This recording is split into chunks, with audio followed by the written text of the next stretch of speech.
আসসালামু আলাইকুম। প্রিয় এইচএসসি 24 এবং 25 ব্যাচের শিক্ষার্থীরা, তোমাদের সবাইকে স্বাগত জানাচ্ছি আজকের লাইভে। সো তোমরা যারা আজকে লাইভে যুক্ত হয়েছে একটু কমেন্ট করে জানাও যে সাউন্ডটা ক্লিয়ার শোনা যাচ্ছে নাকি আর ভিডিওটা ক্লিয়ারলি দেখা যাচ্ছে নাকি, একটু কমেন্ট করে জানাও তো।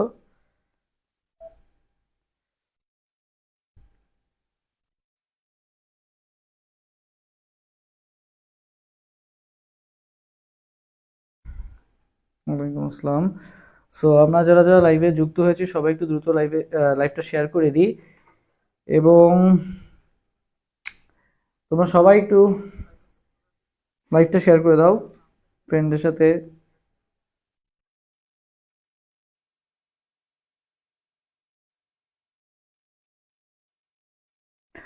তারপরে বলো, রমজান মাসে তোমাদের পড়াশোনা কেমন যাচ্ছে? আজকে রোজা রেখে কি অবস্থা তোমাদের পড়াশোনার? কি কি প্রবলেম ফেস করতেছো?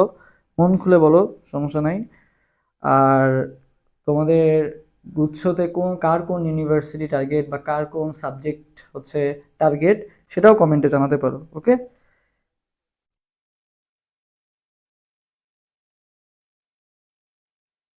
আমরা টপিকের গতি সভা যুক্ত হওয়ার জন্য।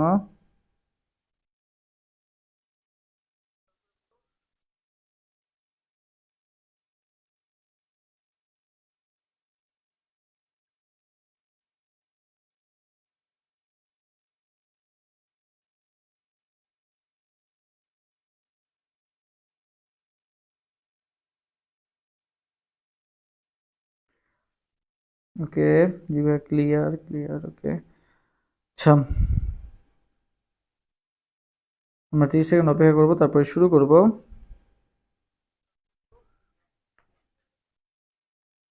আচ্ছা বলো, কার কোন ইউনিভার্সিটি টার্গেট, দেখি কার কোন ইউনিভার্সিটি টার্গেট, কমেন্ট করে জানাও।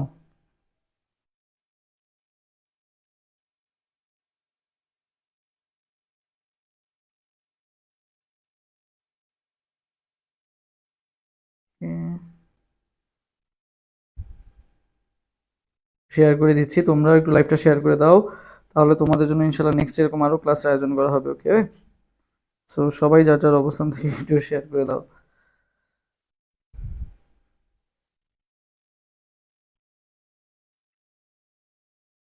আচ্ছা,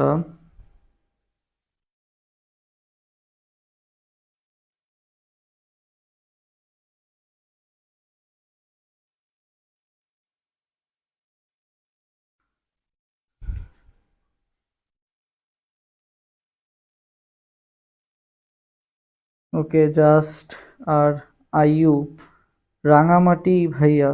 তানিশা বলছে রাঙামাটি, কেন রাঙামাটি? তোমার বাসা কি রাঙামাটি? কারণ রাঙামাটি তো সাধারণত কারো চয়েসে আসে না ফার্স্টের দিকে।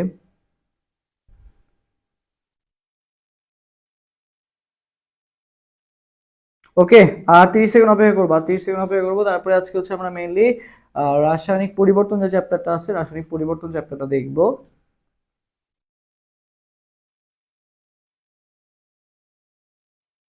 ওকে,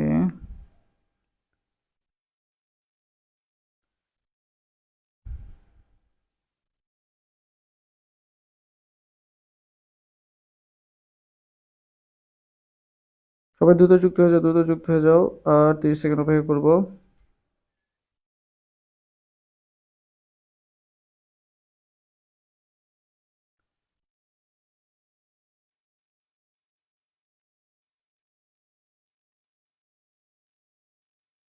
না, সমস্যা নেই, এরপর থেকে একটা ক্লাসই হবে, একটা ক্লাসই হবে, দুইটা ক্লাস হবে না, প্যারা নেই। আচ্ছা, এরপরে ওকে, আর 10 সেকেন্ড।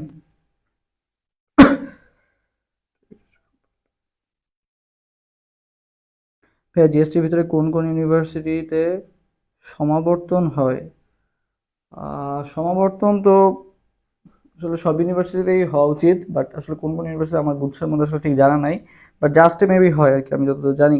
ওকে, আচ্ছা, আর 10 সেকেন্ড, সবাই একটু লাইভটা শেয়ার করে দাও, সবাই একটু লাইভটা শেয়ার করে দাও, আর বন্ধুদেরকে একটু মেনশন করে দাও। ওকে, আমরা আজকে রাসায়নিক পরিবর্তন চ্যাপ্টারটা দেখবো। সো সবাই আর কি একটু দ্রুত যুক্ত হয়ে যাবে, আমি সবার যুক্ত হওয়ার জন্য একটু অপেক্ষা করতেছি। আর 10 সেকেন্ড, তারপরে শুরু করে দিব।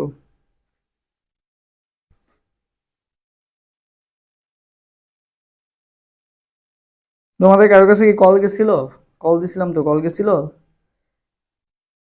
না, ম্যাথের পরিবর্তে ইংলিশ দেখানো সেফ না। তুমি ম্যাথ দেখাও। এই যে টাইমটা আছে, এখনো প্রায় 2 মাসের মতো টাইম আছে। এই 2 মাসই এনাফ প্রিপারেশন নেওয়ার জন্য। ম্যাথ আহামরি কঠিন কিছু আসবে না। ওকে, সো যেটা আসবে তুমি পারবা ইনশাল্লাহ। এই 2 মাস পড়ো, হয়ে যাবে। আমরা তো আজকে যে ম্যাথ ক্লাসে বৃত্ত শেষ হয়ে গেল, সো এই ক্লাসটা তুমি যদি ভালো মতো করো, এনাফ। ওকে, আগামী কয়েকটা দিনের জন্য।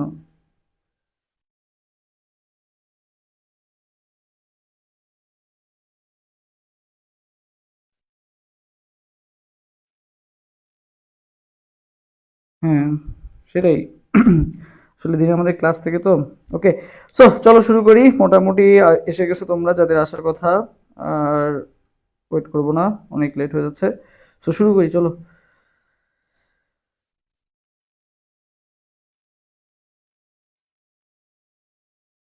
হ্যাঁ, গেছিল কিন্তু ধরতে পারি নাই। কি গেছিল? ও, কল আসছিল। তাইলে কি হলো, ধরতে না পারলে? সমস্যা নাই, যারা ধরতে পারছো। আমরা শুরু করবো এখনই। ওকে, 78 জন যুক্ত হয়ে গেছে। ওকে ওকে, আমার আসেনি। আসেনি কল, তোমরা মেবি জিভে কল আসছিল।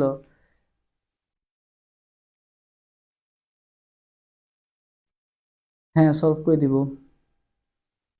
ক্লাসটা পরে, ক্লাসটা পরে থাকবে নাকি শিওর না, তুমি লাইভে ক্লাস করো এখন। ওকে, আচ্ছা। যাক, কল থেকে আসছো নাকি? ওকে, চলো আমরা তাহলে শুরু করি। আর কারো কোনো কোশ্চেন থাকলে 10 সেকেন্ডের মধ্যে জানাও। আমরা এখনই ক্লাসটা শুরু করবো। ভাই পিডিএফ দিবে না? হ্যাঁ, টেলিগ্রাম গ্রুপে দিয়ে দিব। সবাই টেলিগ্রাম গ্রুপে যুক্ত হয়ে যাও, টেলিগ্রাম গ্রুপে দিয়ে দেওয়া হবে। ওকে, একটু লেট হয়ে যায় টেলিগ্রাম গ্রুপে আপলোড দিতে, বাট দিয়ে দিব, সমস্যা নেই। আচ্ছা, এখনই শুরু করবো ক্লাস। সো সবাই রেডি? সবাই রেডি হলে এখনই শুরু করবো। আর সবাই আর কি লাইভটা শেয়ার করে দাও। আর আমাদের যে লাইভটা আছে, লাইভটা রিয়াক্ট দিয়ে দাও। তোমরা রিয়াক্ট দাও না, এটা হচ্ছে সমস্যা একটা। তো ক্লাস নেই, বাট তোমরা আসলে রিয়াক্ট দাও না। ওকে, সো চলো শুরু করি, আর টাইম নাই। ক্লাস ডিউরেশন কতক্ষণ হবে? আসলে এটা তো জানি না ক্লাস ডিউরেশন কতক্ষণ হবে। যতক্ষণ এই অধ্যায়টা শেষ করতে লাগে, বেশিক্ষণ হবে না, খুব দ্রুতই শেষ হয়ে যাবে। ওকে, আচ্ছা। তো দেখো, আমাদের গ্রিন কেমিস্ট্রির নীতি। সো এই গ্রিন কেমিস্ট্রির নীতি, এই যে টপিকটা আছে, এই টপিকটা খুবই গুরুত্বপূর্ণ। কিভাবে গুরুত্বপূর্ণ? কারণ এখান থেকে তোমাকে অপশন দিয়ে দিবে যে নিচের কোনটা গ্রিন কেমিস্ট্রির নীতি নয়। সো তোমার কাজ কি হবে, এই যে গ্রিন কেমিস্ট্রি, আগে জানতে হবে গ্রিন কেমিস্ট্রির নীতি কয়টা। সো মনে রাখো যে গ্রিন কেমিস্ট্রির নীতি কয়টা? 12টা। আমার সাথে সাথে সবাই কমেন্ট করো। গ্রিন কেমিস্ট্রি যদি নীতি বলে তাহলে বলবা 12টা। আর গ্রিন কেমিস্ট্রি যদি বলে ভাইয়া সহায়ক নীতি কয়টা, তাহলে বলবা 3টা। তো দুইটা জিনিস একটু কমেন্ট করে ফেলো। গ্রিন কেমিস্ট্রির নীতি বললে ভাইয়া কয়টা বলবা? 12টা। গ্রিন কেমিস্ট্রির নীতি কয়টা ভাইয়া? 12টা। আর গ্রিন কেমিস্ট্রির সহায়ক নীতি বললে কয়টা বলবা? 3টা। এই জিনিসটা মাথায় রাখবা আর কি। ওকে, সো এটা একটু সবাই কমেন্ট করে ফেলো। ওকে, গ্রিন কেমিস্ট্রি নীতি বললে 12টা। আর গ্রিন কেমিস্ট্রি সহায়ক নীতি বললে কয়টা বলো তো? 3টা। সো এই 12টা নীতি একটু পড়ে নিবা। সো এখানে যেটা প্যাচ লাগা জায়গা আছে, আমি সেই প্যাচ লাগা জায়গাটা দেখাই দিই। সো দেখো, উপজাত কি হইতে হবে, এই জায়গাটা চেঞ্জ করে দেয়। উপজাত কি হইতে হবে বলতো? ন্যূনতম উপজাত। ঠিক আছে, উপজাত কেমন হইতে হবে? ন্যূনতম। মানে উপজাতক জিনিসটা কি? তোমার যেই উৎপাদটা উৎপন্ন হওয়ার কথা, তার পাশাপাশি এক্সট্রা যে সকল জিনিস উৎপন্ন হয়, যেটা তোমার উৎপন্ন হওয়ার দরকার ছিল না, বাট সেটা যেগুলো উৎপন্ন হচ্ছে, এগুলোকে বলে উপজাতক। সো এই উপজাতক তোমার তো বেশি হওয়ার দরকার নেই, কারণ ওটা তো আমার মেইন প্রোডাক্ট না, ওটা তোমার বাই প্রোডাক্ট হিসেবে উৎপন্ন হচ্ছে, তাই না? সো আমার উপজাতকটা কি হইতে হবে? ন্যূনতম আর কি। ওকে, এই জিনিসটা গুরুত্বপূর্ণ। পাশাপাশি দেখো, সর্বোত্তম অ্যাটমিক ইকোনমি। ঠিক আছে, অ্যাটমিক ইকোনমিটা কি হইতে হবে? সর্বোত্তম। এখানে দিয়ে দাও সর্বনিম্ন। সো এই জিনিসগুলো একটু দেখবা। অ্যাটমিক ইকোনমি কেমন হইতে হবে? সর্ব উত্তম আর কি। ওকে, আর আরেকটা যেটা আসে, নিরাপদ দ্রাবক ব্যবহার। বুঝছো? তো সবাই আমার সাথে সাথে কমেন্ট করো দ্রাবক। এখানে অপশনে দিয়ে দেয় নিরাপদ দ্রব্য ব্যবহার দিয়ে দেয়, বা নিরাপদ দ্রবণ ব্যবহার দিয়ে দেয়। সো তোমার গ্রিন কেমিস্ট্রি নীতির মধ্যে কোনটা আছে বলো তো? নিরাপদ দ্রাবক ব্যবহার। ঠিক আছে, এটা একটু কমেন্ট করো। নিরাপদ কি ব্যবহার করতে হবে? দ্রাবক ব্যবহার। ঠিক আছে, নিরাপদ দ্রাবক ব্যবহার আর কি। ওকে, এটা একটু কমেন্ট করো, নিরাপদ দ্রাবক ব্যবহার। সো এই 12টা নীতির মধ্যে প্যাচ লাগা জায়গা হচ্ছে এই 3টা মেইনলি। সো কি কি? সর্বোত্তম অ্যাটমিক ইকোনমি, আর উপজাত কেমন বলতো? ন্যূনতম মানে সর্বনিম্ন বা কম, আর হচ্ছে নিরাপদ কি ব্যবহার? দ্রাবক ব্যবহার আর কি। ওকে, সো এই জিনিসটা মাথায় রাখবা। নেক্সট আমরা আসি। দেখো, আমাদের হচ্ছে এই যে শূন্য ক্রম, প্রথম ক্রম এবং দ্বিতীয় ক্রম বিক্রিয়া। সো এখান থেকে আমাদের মেইনলি কি লাগবে? এখান থেকে আমাদের মেইনলি আসে হচ্ছে এককগুলো আর কি। বুঝছো? এককগুলো হচ্ছে খুবই খুবই গুরুত্বপূর্ণ। সো এককগুলো আমরা কিভাবে মনে রাখতে পারি? ওকে, হ্যাঁ নিব। কালকে ইনশাল্লাহ চেষ্টা করবো নেওয়ার।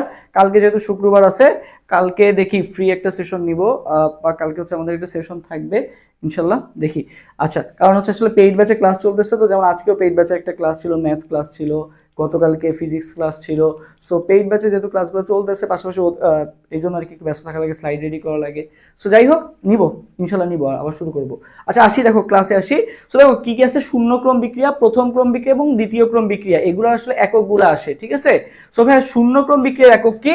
সো আমি তোমাকে দেখাই যে মোল পার লিটার, বুঝছো? এই মোল পার লিটারকে লেখা যায় ভাইয়া মোলার, বুঝছো? মোল পার লিটারকে কি লেখা যায়? মোলার। আর পার সেকেন্ড তো আছে, ঠিক আছে। তাহলে শূন্য ক্রম বিক্রিয়ার একক কি হলো? Molar per second. আমার সাথে সাথে একটু কমেন্ট করে ফেলো, শূন্য ক্রম বিক্রিয়ার একক কি হলো? মোলার পার সেকেন্ড আর কি, ওকে। আচ্ছা, প্রথম ক্রম বিক্রিয়া তো ভাইয়া পার সেকেন্ড, আর দ্বিতীয় ক্রম বিক্রিয়াটাকে কি লেখা যায় বলো তো? দ্বিতীয় ক্রম বিক্রিয়াটাকে লেখা যায় ভাইয়া পার মোলার পার সেকেন্ড আর কি, ওকে। সো আমরা কিভাবে মনে রাখবো এই নামগুলা? সো দেখি আসো কিভাবে মনে রাখতে পারি। সো শূন্য ক্রম মানে কি বললাম? Molar per second.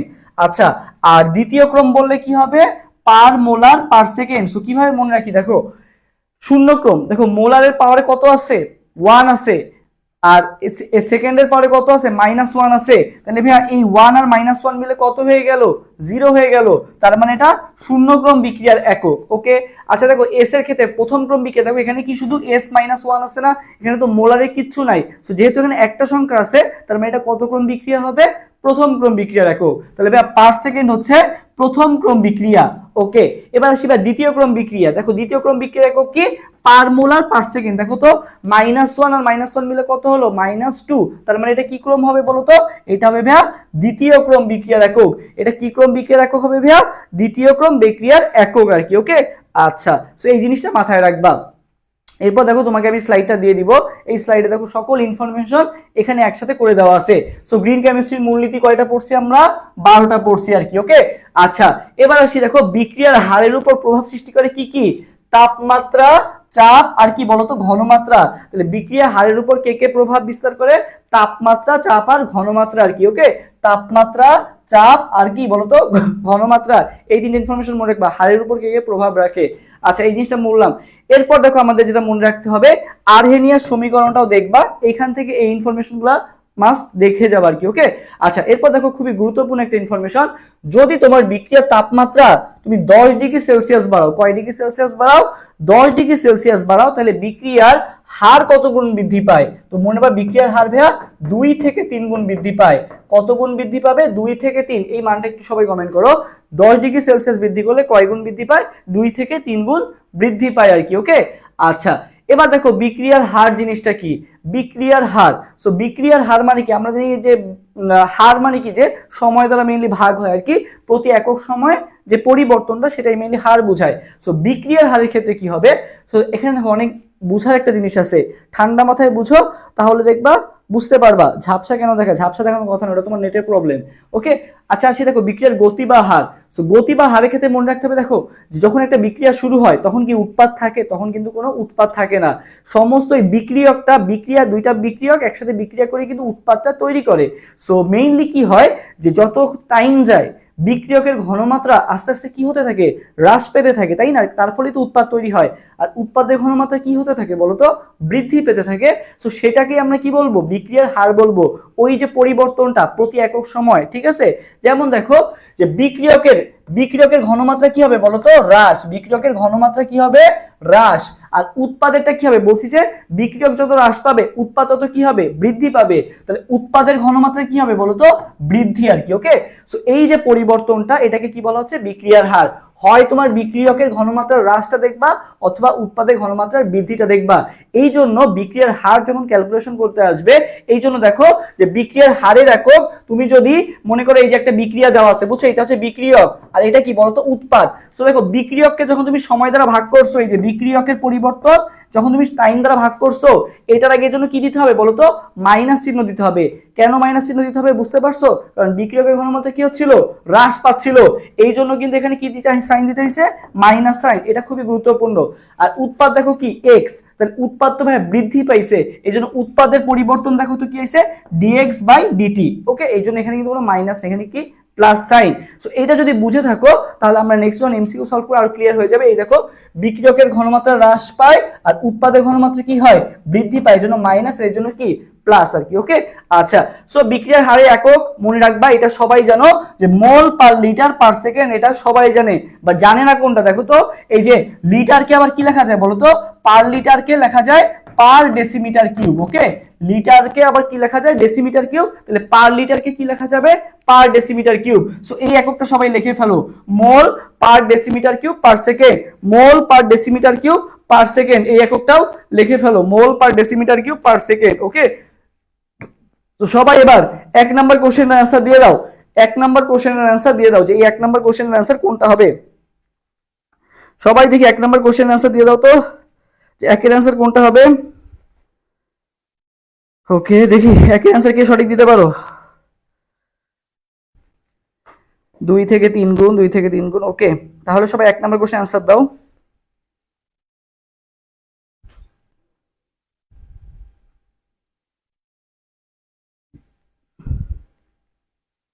ওকে,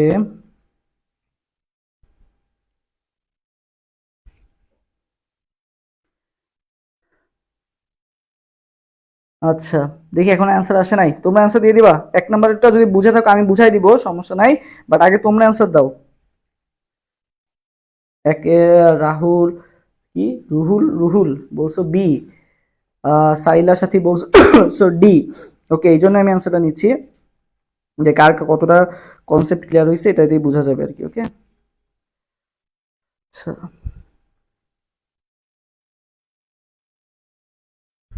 হ্যাঁ হ্যাঁ দিব দিব, সমস্যা নেই, তোমার যে প্রবলেমগুলো হয় পেজে মেসেজ দিও, দিয়ে দিব সমাধান। ওকে, একের বি, একের বি, একের বি। আচ্ছা, আমরা দেখি যে একের অ্যান্সার আসলে কোনটা হবে। তো দেখো এখানে দেখো বিক্রিয়ক কোনটা ভাইয়া, এই যে বিক্রিয়ক, আর এটা কি বলতো, উৎপাদ। সো আগে তোমার যে কাজটা হবে, আগে তুমি নিজের মতো করে লিখে ফেলবা, বুঝছো। সো বিক্রিয়ক দিয়ে তুমি যদি লেখো তাহলে কি আসবে বলতো, এই যে বিক্রিয়কের ঘনমাত্রা ডি এ বাই কি বলতো ডিটি, আর যেহেতু ভাই সামনে একটা এ মোল সংখ্যা আছে, এটা 1/a মোল সংখ্যায় হয়ে যাবে, ঠিক আছে, 1/a। ওকে, এটা আর যেহেতু ভাই এটা বিক্রিয়ক, তার মানে আগে কি আসবে, একটা মাইনাস আসবে আর কি, ঠিক আছে। মোল সংখ্যা হচ্ছে 1/e চলে যাবে আর ঘনমাত্রার পরিবর্তনটা আসবে, এটা হচ্ছে বিক্রিয়কের ক্ষেত্রে। আর উৎপাদের ক্ষেত্রে ভাই কোনটা আসবে দেখো তো, উৎপাদের ক্ষেত্রে আসবে ভাইয়া ঘনমাত্রার আগে মোল সংখ্যাটা লিখি, মোল যেহেতু বি আছে তাহলে কি আসবে 1/b আসবে, ঠিক আছে, কি আসবে 1/ তোমার বি আসবে। আর এখানে দেখো ঘনমাত্রা কি আছে, বড় হাতের বিতে আছে, ঘনমাত্রার পরিবর্তনটা কি আসবে, ডি বি বাই ডিটি এইটা আসবে আর কি, যে আর এটা কি হবে প্লাস হবে যেহেতু এটা উৎপাদ। সো আমি যদি এবার একটু মিলাই, দেখো ফার্স্ট নাম্বার এমসিকিউটা ঠিক ছিল, মাইনাস আছে, ডিএ বাই ডিটিও আছে, বাট মোল সংখ্যা নাই কোনো, তার মানে এইটা आंसर আমার হবে না। আচ্ছা, এখন ভাই দেখি বি নাম্বারটা, আমি পরে আসতেছি, সি নাম্বারটা দেখি। সি নাম্বারটা দেখো তো, এখানেও ভাই সবই ঠিক ছিল না, সেখানে তো ফার্স্টেই ভুল, এটা উৎপাদ, বি তো ভাই উৎপাদ, উৎপাদের আগে তো মাইনাস হবে না, সো এটা ফার্স্টেই বাদ। এটাও তো ভাই দেখো দেখেই বলে দেওয়া যাচ্ছে যে এটা উৎপাদ, উৎপাদের আগে কেন মাইনাস দিছে, তার মানে এটাও বাদ, তার মানে এটা দেখো তো বিক্রিয়ক, দেখো মোল সংখ্যা দ্বারা ভাগ হইছে প্লাস ডিএ বাই ডিটিও আছে, তার মানে একের অ্যান্সার কোনটা হবে, একের অ্যান্সার হবে ভাইয়া বি নাম্বারটা আর কি। ওকে, একের অ্যান্সার হবে বি নাম্বারটা। ওকে, 2 নাম্বার, প্রথম ক্রমের বিক্রিয়ার হার ধ্রুবকের মান নিচের কোনটির উপর নির্ভরশীল নয় বলতো, প্রথম ক্রম ফার্স্ট অর্ডার রিঅ্যাকশন কোনটার উপর নির্ভরশীল নয়, ফার্স্ট অর্ডার রিঅ্যাকশন কোনটার উপর নির্ভরশীল নয়, এরপরে কোশ্চেন অ্যান্সার দাও তো, ফার্স্ট অর্ডার রিঅ্যাকশন কোনটার উপর নির্ভরশীল নয়।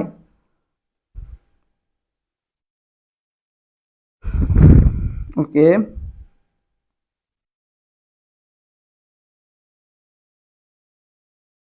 ফার্স্ট অর্ডার রিঅ্যাকশন কোনটার উপর নির্ভরশীল নয়।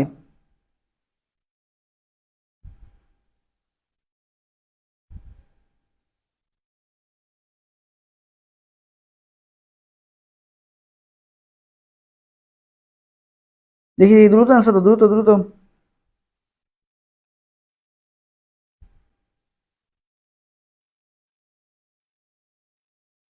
ফার্স্ট অর্ডার রিঅ্যাকশন কোনটার উপর নির্ভরশীল নয়, প্রভাবক 2 এর ডি। ওকে, 2 এর ডি, সবাই দাও সবাই দাও, দেখি কে কমেন্ট করছো, জিনিয়া ঝুমা কমেন্ট করছো, সাদিয়া সাথী কমেন্ট করছো, রাহুল রাহুল কমেন্ট করছো। ওকে,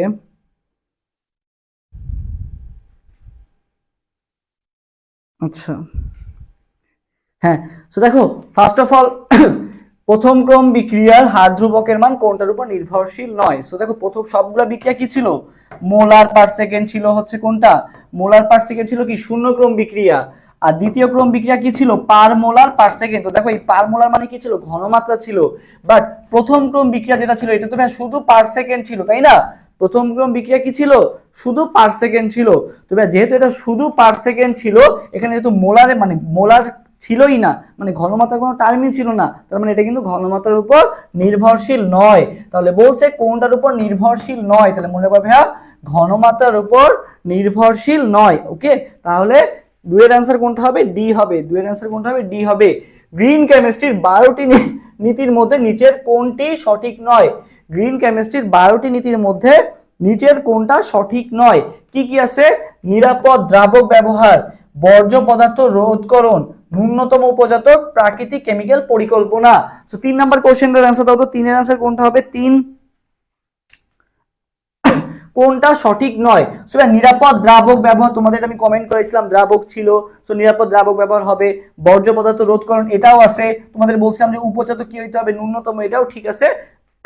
বাট প্রাকৃতিক কেমিক্যাল পরিকল্পনা কিন্তু ছিল না কোথাও, প্রাকৃতিক কেমিক্যাল পরিকল্পনা কিন্তু কোথাও ছিল না আর কি। ওকে, হ্যাঁ, প্রাকৃতিক কেমিক্যাল পরিকল্পনা ছিল না, কি ছিল বলতো, নিরাপদ কেমিক্যাল পরিকল্পনা। ঠিক আছে, কি ছিল, নিরাপদ কেমিক্যাল পরিকল্পনা, বুঝছো, প্রাকৃতিক না, বুঝছো, কি ছিল, নিরাপদ কেমিক্যাল পরিকল্পনা। সো আমাদের জিনিসগুলো কিন্তু খুব ভালো মতো সূক্ষ্মভাবে পড়তে হবে। প্রাকৃতিক ছিল না, কি ছিল, নিরাপদ কেমিক্যাল পরিকল্পনা। ওকে, আচ্ছা, কেমিক্যাল কি হতে হবে, নিরাপদ, নট প্রাকৃতিক। আচ্ছা, এর পাশে গ্রিন কেমিস্ট্রির 12টি নীতির মধ্যে নিচের কোনটা সঠিক নয়, বলো তো দেখি। এরপরে 4 নাম্বার কোশ্চেন আনসার দাও তো, যে কোনটা সঠিক নয় গ্রিন কেমিস্ট্রি 12টা নীতির মধ্যে, কোনটা সঠিক নয়? গ্রিন কেমিস্ট্রি 12টা নীতির মধ্যে কোনটা সঠিক নয়?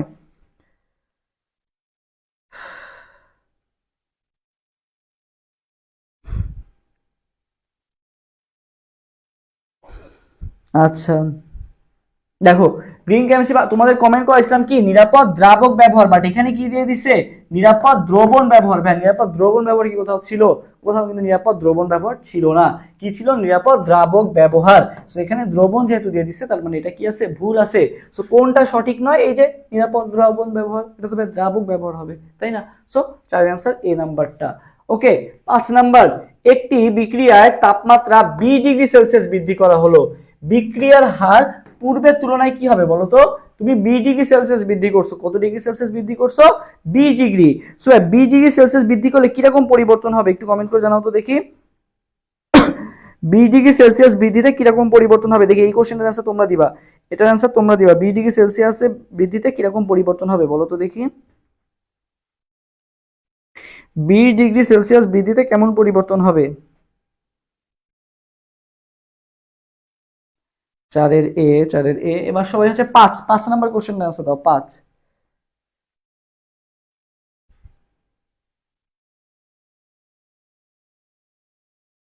ওকে,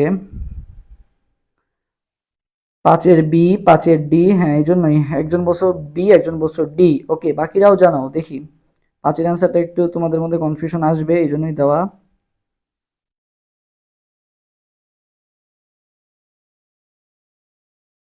5 এর বি, কোনো পরিবর্তন হবে না, কোনো পরিবর্তন হবে না মানে ডি বলছো আর কি। ওকে, আচ্ছা,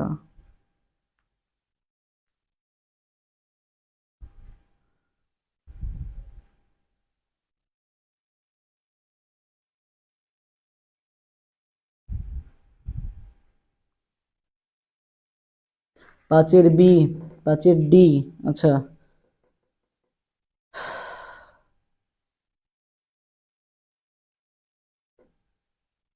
দুই গুণ বৃদ্ধি করা, আমরা তো জানি 10 ডিগ্রি সেলসিয়াস বৃদ্ধি করলে 2 থেকে 3 গুণ বৃদ্ধি পায়, বুঝছো? তাহলে কি হবে, 20 ডিগ্রি সেলসিয়াসে কি হবে বলো? 5 এর ডি। আচ্ছা দেখো, যদি ভাই তোমার এটা কেন কোনো পরিবর্তন হবে না, যদি ভাই তুমি 10 ডিগ্রি সেলসিয়াস বৃদ্ধি করো, তোমাদের না কমেন্ট করলাম 10 ডিগ্রি সেলসিয়াস বৃদ্ধি করলে 2 থেকে 3 গুণ বৃদ্ধি পায়। এখন ভাই তুমি 10 এর জায়গায় 20 ডিগ্রি সেলসিয়াস বৃদ্ধি করছো, তাই না? তাহলে কত গুণ বৃদ্ধি পাওয়ার কথা, 4 থেকে 6 গুণ বৃদ্ধি পাওয়ার কথা না? কয় গুণ বৃদ্ধি পাওয়ার কথা, 4 থেকে 6 গুণ বৃদ্ধি পাওয়ার কথা। সো ভাই অপশনে তোমার 4 গুণ আছে, 6 গুণটা নাই, তার মানে आंसर কোনটা হবে? 4 গুণ হবে। কোনো পরিবর্তন হবে না, এটা তোমরা কোথায় পেলা বলো তো? কোনটা হবে তাহলে? 4 গুণ বৃদ্ধি পাবে। তাহলে কয় গুণ বৃদ্ধি পাবে? 4 গুণ। আমি তোমাদের কমেন্টও করালাম যে 10 ডিগ্রি সেলসিয়াস তাপমাত্রা পরিবর্তনের কারণে বিক্রিয়ার হার 2 থেকে 3 গুণ বৃদ্ধি পায়। এখানে তোমাকে কোশ্চেনে বলা হয়েছে 20 ডিগ্রি সেলসিয়াস, তার মানে 10 এর ডাবল। 10 এর ডাবল কত? 20। তার মানে ওইটাও আর কি ডাবল হবে, 2 এর জায়গায় 4, 3 এর জায়গায় কি হবে? 6। তাহলে 4 থেকে 6 গুণ বৃদ্ধি পাবে। ওকে, আচ্ছা এরপর আসি 7 নাম্বার কোশ্চেনের অ্যান্সার দিয়ে দাও। 7, এটা হচ্ছে কত? 7। যে বিক্রিয়ায় সক্রিয়ণ শক্তি বেশি, বলো সক্রিয়ণ শক্তিটা আমরা তোমাদের ক্লিয়ার আছে নাকি? তাহলে বোঝা যাবে সক্রিয়ণ শক্তি বেশি তার গতির হার কি হবে? যে বিক্রিয়ার সক্রিয়ণ শক্তি বেশি, যে বিক্রিয়ার সক্রিয়ণ শক্তি বেশি তার গতির হার কি হবে বলো তো? যে বিক্রিয়ার সক্রিয়ণ শক্তি বেশি তার গতির হার কেমন হবে? যে বিক্রিয়ার সক্রিয়ণ শক্তি বেশি তার গতির হার কেমন হবে বলো তো? সক্রিয় শক্তি বেশি হলে গতির হার কি হয়? 4 গুণ। হ্যাঁ ঠিক আছে, এবার সবাই ঠিক আছে आंसर 4 গুণ। দেখো সক্রিয় শক্তি বাড়লে বিক্রিয়ার হার কি হবে? সক্রিয় শক্তি বাড়লে বিক্রিয়ার হার কি হবে?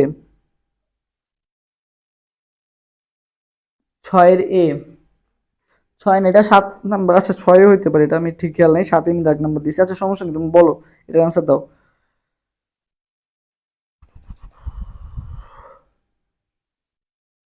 6 এর বি। আচ্ছা এটা 6 নাম্বার ছিল। আচ্ছা আমি 7 লিখছি ফুল করে, তাহলে এটা হচ্ছে 6 হবে।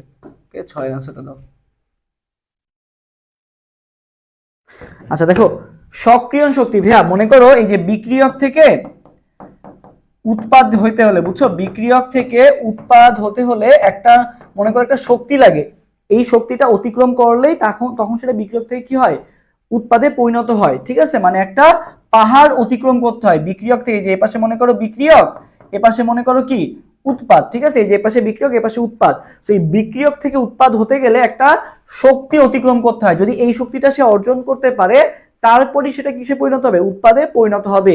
সো মনে করো ফর এক্সাম্পল একটা বিক্রিয়া, বুঝছো, একটা বিক্রিয়ার হচ্ছে সক্রিয়ণ শক্তি বললো, সক্রিয়ণ শক্তি বললো হচ্ছে 10 জুল, বুঝছো। আর একটা বিক্রিয়া বললো মনে করো 1000 জুল। মানে কি? যে এই বিক্রিয়ার উৎপাদে পরিণত হতে সময় মানে শক্তি দরকার 10 জুল মাত্র। আর এই বিক্রিয়ায় তোমার হচ্ছে বিক্রিয়ক থেকে উৎপাদ বা মানে হচ্ছে সক্রিয় শক্তি কত? 1000 জুল। সো বেশি শক্তি লাগতেছে কোনটায়? এইটায়। যেটা বেশি শক্তি লাগতেছে সেটা কি অনেক দেরিতে উৎপাদে পরিণত হবে না? সো সক্রিয় শক্তি বাড়া মানে কি? উৎপাদে পরিণত হতে কি বেশি শক্তি লাগবে। সো এটা কি আরো খারাপ না? সক্রিয় শক্তি যত কম হবে ততই তো আমাদের জন্য ভালো। সো সক্রিয় শক্তি যদি বেশি হয় তাহলে বিক্রিয়ার গতির হার কি হবে বলতো? কমবে না? সক্রিয় শক্তি বাড়লে বিক্রিয়ার গতির হার কি হবে বলতো? কমবে। সক্রিয় শক্তি যত কম হবে মানে আমার উৎপাদে পরিণত হতে যত কম শক্তি লাগবে, আমি কি তত মানে দ্রুত উৎপাদে পরিণত করতে পারবো। তো সক্রিয় শক্তি বেশি হলে তার গতির হার কি হবে বলতো? কম হবে। তার মানে অ্যান্সার কোনটা হবে? অ্যান্সার হবে ভাইয়া বি নাম্বারটা আর কি। ওকে, অ্যান্সার কি হবে? বি নাম্বারটা। সো সক্রিয় শক্তি টার্মটা মনে রাখবা। হ্যাঁ বি হবে। বুঝছো, সক্রিয় শক্তি মানে কি? যেই পরিমাণ শক্তি দরকার। ঠিক আছে, তোমার মনে করো একটা জিনিস উঠাতে 1000 জুল শক্তি লাগবে, এটা উঠাইতে তোমার অনেক কষ্ট হবে না। আর একটা মনে করো 1 জুল শক্তি লাগবে, সো এটা কি ইজিলি তুমি উঠাতে পারবা। তো সক্রিয় শক্তি কমা মানে কি? উৎপাদে পরিণত করা সহজ। ওকে, আচ্ছা। সো দেখো এবার প্রভাবকের কাজটা কি? প্রভাবকের এক্সাম্পল আমরা পড়বো। সো প্রভাবক সম্পর্কে আমাদের যেটা লাগবে, প্রভাবকের বৈশিষ্ট্যগুলো খুবই খুবই গুরুত্বপূর্ণ। প্রভাবকের বৈশিষ্ট্যগুলো থেকে আসে যে নিচের কোনটা প্রভাবকের বৈশিষ্ট্য না, বা নিচের কোনটা প্রভাবকের সঠিক না বা মিথ্যা বা ভুল, এরকম আর কি আসে। তো প্রভাবক সম্পর্কে মেইনলি যেটা ইম্পর্টেন্ট সেটা হচ্ছে, দেখো প্রভাবক কি করে? তোমার হচ্ছে শুধুমাত্র সাম্য অবস্থা অর্জন কি করে বলতো? দ্রুততর করে। কিন্তু প্রভাবক সাম্য অবস্থার কিন্তু কি করতে পারে না? কোনো পরিবর্তন করতে পারে না। প্রভাবক সাম্য অবস্থার কোনো পরিবর্তন করতে পারে না, বুঝছো, জাস্ট অর্জনে সাহায্য করে, বাট সাম্য অবস্থার পরিবর্তন কিন্তু প্রভাবক করতে পারে না। এটা খুব ভালো মতো মাথায় রাখবা। এবং প্রভাবকের কি হয় না বলতো? বিক্রিয়া শেষে, বুঝছো, বিক্রিয়া শেষে ওদের মোট ভরের অথবা গঠনের কি হয় না? কোনো পরিবর্তন হয় না, মানে অপরিবর্তনীয় থাকে। গঠনেরও কোনো পরিবর্তন হয় না, ভরেরও কোনো পরিবর্তন হয় না। এই জিনিসটা মাথায় রাখবা। আচ্ছা, এবং প্রভাবকের কার্যকারিতা কি বলতো? অত্যন্ত সুনির্দিষ্ট। এই আর সব মানে আলাদা আলাদা বিক্রিয়ার জন্য প্রভাবকও কি থাকবে? আলাদা আলাদা থাকবে আর কি। ঠিক আছে, ওকে। আচ্ছা এবার আসি এখান থেকে মেইনলি যেটা লাগবে প্রভাবকের এক্সাম্পল গুলো লাগবে। সো ধনাত্মক প্রভাবকের এক্সাম্পল কি আমার সাথে সাথে সবাই কমেন্ট করো। ম্যাঙ্গানিজ অক্সাইড, ঠিক আছে, MnO2 ম্যাঙ্গানিজ অক্সাইড হচ্ছে কি ধনাত্মক প্রভাবক। আর ম্যাঙ্গানাস আয়ন আর একটা আছে, বুঝছো, ম্যাঙ্গানাস আয়ন, ওইটা কিন্তু আবার আলাদা প্রভাবক, ঠিক আছে। সো আমরা আগে ধনাত্মক প্রভাবকটা মুখস্থ করি। MnO2টা কি প্রভাবক? ধনাত্মক প্রভাবক। আচ্ছা, এবার আসি ঋণাত্মক প্রভাবক কোনটা কোনটা। মনে রাখবে গ্লিসারিন আছে, আর কি আছে বলো তো? অ্যালকোহল। গ্লিসারিন, অ্যালকোহল, এরা সবাই কি প্রভাবক? এরা সবাই হচ্ছে ঋণাত্মক প্রভাবক। ঋণাত্মক প্রভাবক কি কি? গ্লিসারিন আর অ্যালকোহল। গ্লিসারিন আর অ্যালকোহল কি প্রভাবক? ঋণাত্মক প্রভাবক। সো একটু মানটা কমেন্ট মানে লিখে ফেলো। গ্লিসারিন, অ্যালকোহল হচ্ছে কি ঋণাত্মক প্রভাবক। এই যে ভাইয়া বললাম অটো প্রভাবক বা স্বপ্রভাবক, একটু আগে বলছিলাম যে ম্যাঙ্গানিজ অক্সাইড যদি বলে তাইলে হচ্ছে কি প্রভাবক? ধনাত্মক। আর যদি আয়ন থাকে কথাটা, ম্যাঙ্গানিজ আয়ন কথাটা যদি থাকে তাহলে সেটা কি হবে? অটো বা স্ব, মানে ও যেহেতু আয়ন ও নিজে নিজে একটা প্রভাবক, মানে অটো বা স্বপ্রভাবক বললে কি হবে ভাইয়া? অটো বা স্বপ্রভাবক বললে হবে ম্যাঙ্গানিজ আয়ন। অটো বা স্বপ্রভাবক বললে হবে কি? Manganese ion. ঋণাত্মক প্রভাবক কি? গ্লিসারিন আর অ্যালকোহল। আচ্ছা, এবার আসি আবিষ্ট প্রভাবক। সো স্বপ্রভাবক বা অটো প্রভাবক শেষ, এবার আসতেছি আবিষ্ট প্রভাবক। আবিষ্ট প্রভাবক কে ভাইয়া? আবিষ্ট প্রভাবক আমাদের যেটা মনে রাখতে হবে, এই দেখো সোডিয়াম সালফাইড দ্রবণে অক্সিজেন কর্তৃক জাহিত হওয়া। সো সোডিয়াম সালফাইড, বুঝছো, এই এক্সাম্পলটা মনে রাখবা, সোডিয়াম সালফাইড, ঠিক আছে। সোডিয়াম সালফাইড হচ্ছে আমাদের কি হিসেবে কাজ করে? আবিষ্ট প্রভাবক হিসেবে কাজ করে। এই এক্সাম্পলটা আমাদের খুব ভালো মতো মনে রাখতে হবে। এবার আসি প্রভাবক সহায়ক কারা বা প্রমোটর, প্রভাবক সহায়ক বা প্রভাবক বিবর্ধক হিসেবে কাজ করে কারা? সো মনে রাখতে হবে এই যে মলিবেডনাম কি? এই দেখো আয়রন হচ্ছে, এই যে তোমার হচ্ছে অ্যামোনিয়া প্রস্তুতির ক্ষেত্রে আয়রন হচ্ছে কি প্রভাবক হিসেবে কাজ করে। অ্যামোনিয়ার ক্ষেত্রে আয়রন হচ্ছে প্রভাবক হিসেবে কাজ করে, বাট প্রভাবক সহায়ক রূপে কাজ করে কে? এই যে মলিবেডনাম হচ্ছে প্রভাবক সহায়ক রূপে কাজ করে, ঠিক আছে। প্রভাবক সহায়ক হিসেবে কাজ করে কে? মলিবেডনাম। ওকে, আচ্ছা, এবার দেখো মলিবেডনামের পাশাপাশি আর কে কি আছে? Al2O3 ও কিন্তু প্রভাবক সহায়ক রূপে কাজ করে। তাহলে মান দুইটা একটু কমেন্ট করে ফেলো, মলিবেডনাম আর Al2O3, ঠিক আছে। আচ্ছা, সো আমরা দেখো এই যে অ্যামোনিয়া প্রস্তুতি যেটা আছে, এই অ্যামোনিয়া প্রস্তুতির ক্ষেত্রে প্রভাবক তো আমরা জানি যে আয়রন, প্রভাবক সহায়ক রূপে কে কে ছিল? সো প্রভাবক সহায়ক ভাবে মনে রাখবা হচ্ছে মোটা মেঘা, আমার সাথে সাথে কমেন্ট করো, মোটা মেঘা, অলস পাত্রী ছিল, বুঝছো, এরা হচ্ছে কি সবাই প্রভাবক সহায়ক। মোটা মেঘা, অলস পাত্রী ছিল, বুঝছো, মোটা মেঘা অলস পাত্রী ছিল। একটু সবাই কমেন্ট করে ফেলো, মোটা মেঘা অলস পাত্রী ছিল। তবে মোটাতে কি হলো ভাইয়া? মোটাতে হচ্ছে মলিবেডনাম। মোটাতে কি? মলিবেডনাম।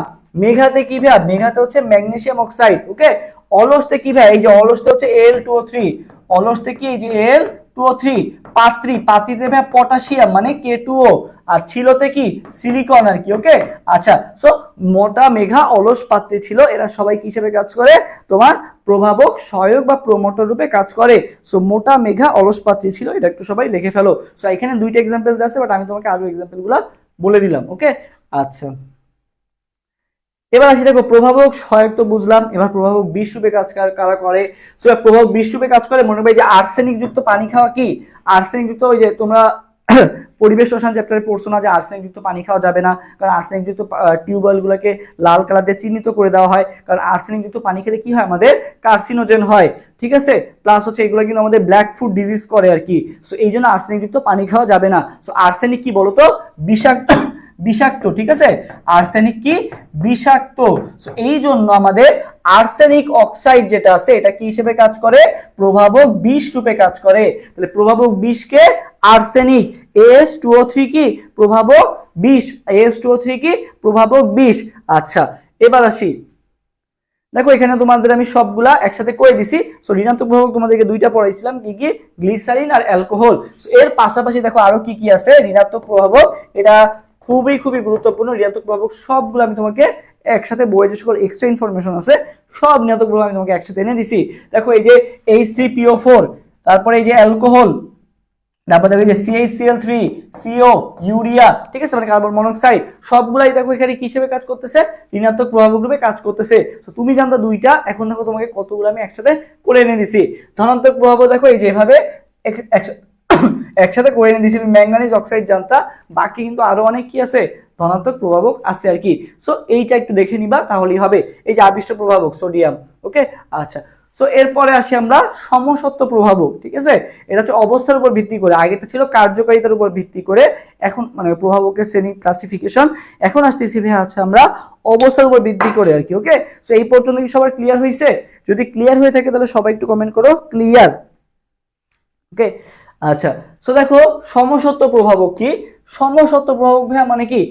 সমসত্ব, দেখো কথার মধ্যে কিন্তু উত্তর আছে। সমসত্ব মানে যাদের সবগুলা অবস্থা কি থাকে, সেম থাকে, তাদেরকে কি বলে সমসত্ব। মানে প্রভাবক, তারপরে হচ্ছে বিক্রিয়ক এবং উৎপাদ তিনটারই সেম ফেজে থাকবে, হয় তিনটাই কঠিন থাকবে, নাহলে তিনটাই তরল থাকবে, নাহলে তিনটাই কি থাকবে, গ্যাসীয় থাকবে। তারা কি থাকবে, যদি একটা চেঞ্জ হয়ে যায় তাহলে সেটা অসমসত্ব হয়ে যাবে। সো দেখো এইটা দেখো সমসত্বর গ্যাসীয় তরল দেওয়া আছে। তো দেখো সবগুলা গ্যাসিয়াস ফর্মে, দেখো গ্যাস গ্যাস গ্যাস গ্যাস, মানে প্রভাবক বিক্রিয়ক উৎপাদ সব কি থাকবে, গ্যাসিয়াস ফর্মে থাকবে। আর তরলের ক্ষেত্রে দেখো, তরলের ক্ষেত্রে দেখো সবগুলাই কি থাকবে, লিকুইড ফর্মে থাকবে। দেখো aqueous liquid, aqueous aqueous aqueous, এরা কি হবে, সব একই ফেজে আছে, তার মানে এরা সমসত্ব প্রভাবক। আর অসমসত্ব প্রভাবক চিনার উপায় কি, দেখো এটা আছে, দেখো বিক্রিয়ক গ্যাসিয়াস ফর্মে, উৎপাদক গ্যাসিয়াস ফর্মে, কিন্তু প্রভাবক যেটা আছে এটা কি ফর্মে আছে, সলিড মানে কঠিন ফর্মে আছে, তার মানে এটা কি প্রভাবক হবে, অসমসত্ব। একইভাবে দেখো গ্যাসিয়াস ফর্ম, গ্যাসিয়াস ফর্ম এইটা শুধুমাত্র আছে কিসে, কঠিনে, তার মানে ফেজ আলাদা হয়ে গেল, তার মানে এটাও কি হবে, অসমসত্ব প্রভাবক, ওকে। আচ্ছা, এবার সেই ছকটা তোমাদেরকে ক্লিয়ার করে দিব।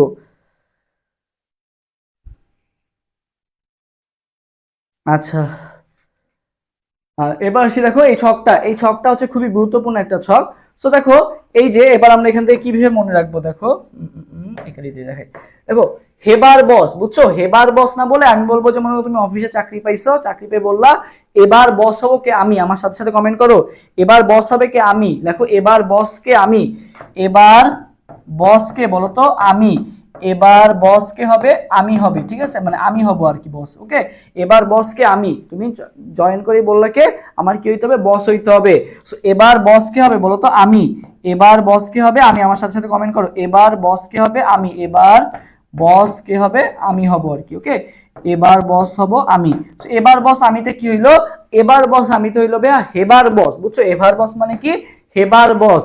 হেবার বস পদ্ধতিতে কি উৎপন্ন হয়, আমিতে অ্যামোনিয়া, তাহলে হেবার বস পদ্ধতিতে কি উৎপন্ন হবে, আমিতে অ্যামোনিয়া উৎপন্ন হবে। তাহলে হেবার বস পদ্ধতিতে কি উৎপন্ন হয়, অ্যামোনিয়া, ওকে। হেবার বস আমি, ওকে। আচ্ছা, এবার আসি ভাই, দেখো স্পর্শ, স্পর্শতে দন্তস্ব আছে, সালফারেও দন্তস্ব আছে, তাহলে স্পর্শ পদ্ধতিতে কি উৎপন্ন হয়, সালফিউরিক অ্যাসিড উৎপন্ন হয়। স্পর্শ দন্তস্ব, সালফিউরিক অ্যাসিডেও কি আছে, দন্তস্ব আছে, তাহলে স্পর্শ পদ্ধতিতে কি উৎপন্ন হবে, সালফিউরিক অ্যাসিড। আচ্ছা, এবার আসি ভাইয়া আর একটা আছে, বুঝছো, এবার আছে নাইট, ঠিক আছে, অসওয়াল্ড, অসওয়াল্ড পদ্ধতিতে কি উৎপন্ন করা হয়, আরেকটা আছে কি অসওয়াল্ড, ঠিক আছে, অসওয়াল্ড পদ্ধতিতে কি উৎপন্ন করা হয় বলো তো দেখি, অসওয়াল্ড পদ্ধতিতে কি উৎপন্ন করা হয়। তবে মনে রাখবা এই যে অসওয়াল্ড, যে রাত্রেবেলা দেখবা যে ওয়ার্ল্ড কাপ হইতো, ঠিক আছে, যখন তোমার মনে করো যে ফুটবল ওয়ার্ল্ড কাপ হতো, এটা কিন্তু রাত্রেবেলা হইতো। সো তুমি কি করতা, রাত্রেবেলা যখন ওয়ার্ল্ড কাপ হইতো তখন তুমি কি করতা, নাইটে যখন ওয়ার্ল্ড কাপটা হইতো তুমি কি করতা, প্লেট নিয়ে কিন্তু সব খেলা দেখতে বসতো আর কি, ঠিক আছে। সো ওয়ার্ল্ড কাপটা কখন হতো, নাইটে হতো আর কি, ঠিক আছে। আর তুমি কি নিয়ে বসতা, প্লেট নিয়ে বসতা। সো অসওয়াল্ড পদ্ধতিতে যেহেতু নাইটে ওয়ার্ল্ড কাপ কখন হয়, যে অসওয়াল্ডে ওয়ার্ল্ড আছে, ওয়ার্ল্ড কাপ কখন হয়, রাত্রে মানে নাইটে হয়। তার মানে এখানে কি উৎপন্ন হয়, নাইট্রিক অ্যাসিড উৎপন্ন হয়, ঠিক আছে, নাইট দিয়ে নাইট্রিক অ্যাসিড। তাহলে অসওয়াল্ড পদ্ধতিতে কি উৎপন্ন হয়, নাইট্রিক অ্যাসিড। এবং তুমি কি নিয়ে বসতা, প্লেট নিয়ে বসতা, তাই না। সো প্লেট দিয়ে মনে পাবে এখানে প্রভাবক হিসেবে কি ইউজ করা হয়, প্লাটিনাম ইউজ করা হয়, ঠিক আছে। তাহলে কি বললাম, যে অসওয়াল্ড পদ্ধতি ওয়ার্ল্ড কাপ কখন হয়, নাইটে হয়, তার মানে নাইট্রিক অ্যাসিড উৎপন্ন হয়। এবং কি হিসেবে প্রভাবক হিসেবে থাকে ভাইয়া, প্লাটিনাম প্রভাবক হিসেবে থাকে। কেন, কারণ হচ্ছে আমরা জানি যে আমরা প্লেটে করে কি বসছিলাম, খেতে বসছিলাম, তাহলে এই জিনিসটা মনে রাখবা। কি কি শিখলাম, অসওয়াল্ড, নাইট্রিক অ্যাসিড, আর হচ্ছে এবার বসকে আমি, মানে হেবার বস পদ্ধতিতে হচ্ছে অ্যামোনিয়া, আর স্পর্শ পদ্ধতি থেকে স্পর্শতে দন্তস্ব আছে, তাহলে স্পর্শতে কি হবে, সালফিউরিক অ্যাসিড, ওকে। সো এই জিনিসগুলো মনে রাখলেই হবে। আসি এবার 7 নম্বর কোশ্চেন অ্যান্সার দিয়ে দাও। বিক্রিয়ার প্রভাবকের কাজ কি? সো বিক্রিয়ার প্রভাবকের কাজ কি হবে বলো তো, বিক্রিয়ার প্রভাবকের কাজ কি বলো, বিক্রিয়ার প্রভাবকের কাজ কি?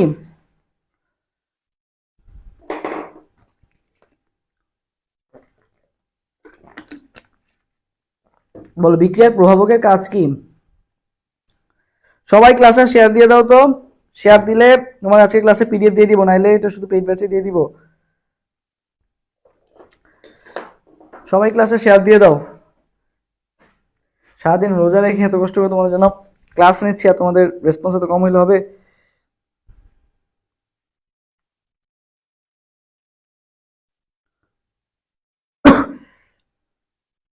কে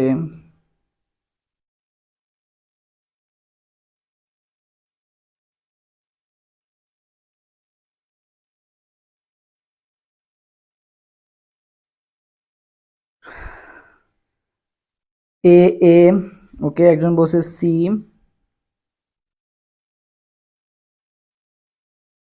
বাকিরাও জানাও দেখি, দ্রুত দ্রুত।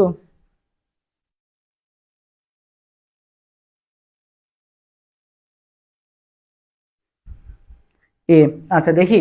দেখো বিক্রিয়ার প্রভাবকের কাজ কি? সাম্য অবস্থা ডান দিকে নেওয়া, বিক্রিয়ার সক্রিয় শক্তি কমানো, বিক্রিয়ার এনথালপি বৃদ্ধি করা, সাম্য মিশ্রণে উৎপাদের পরিমাণ বৃদ্ধি করা। সো তোমরা অ্যান্সার দিছো কোনটা? এ নাম্বারটা। আচ্ছা হ্যাঁ,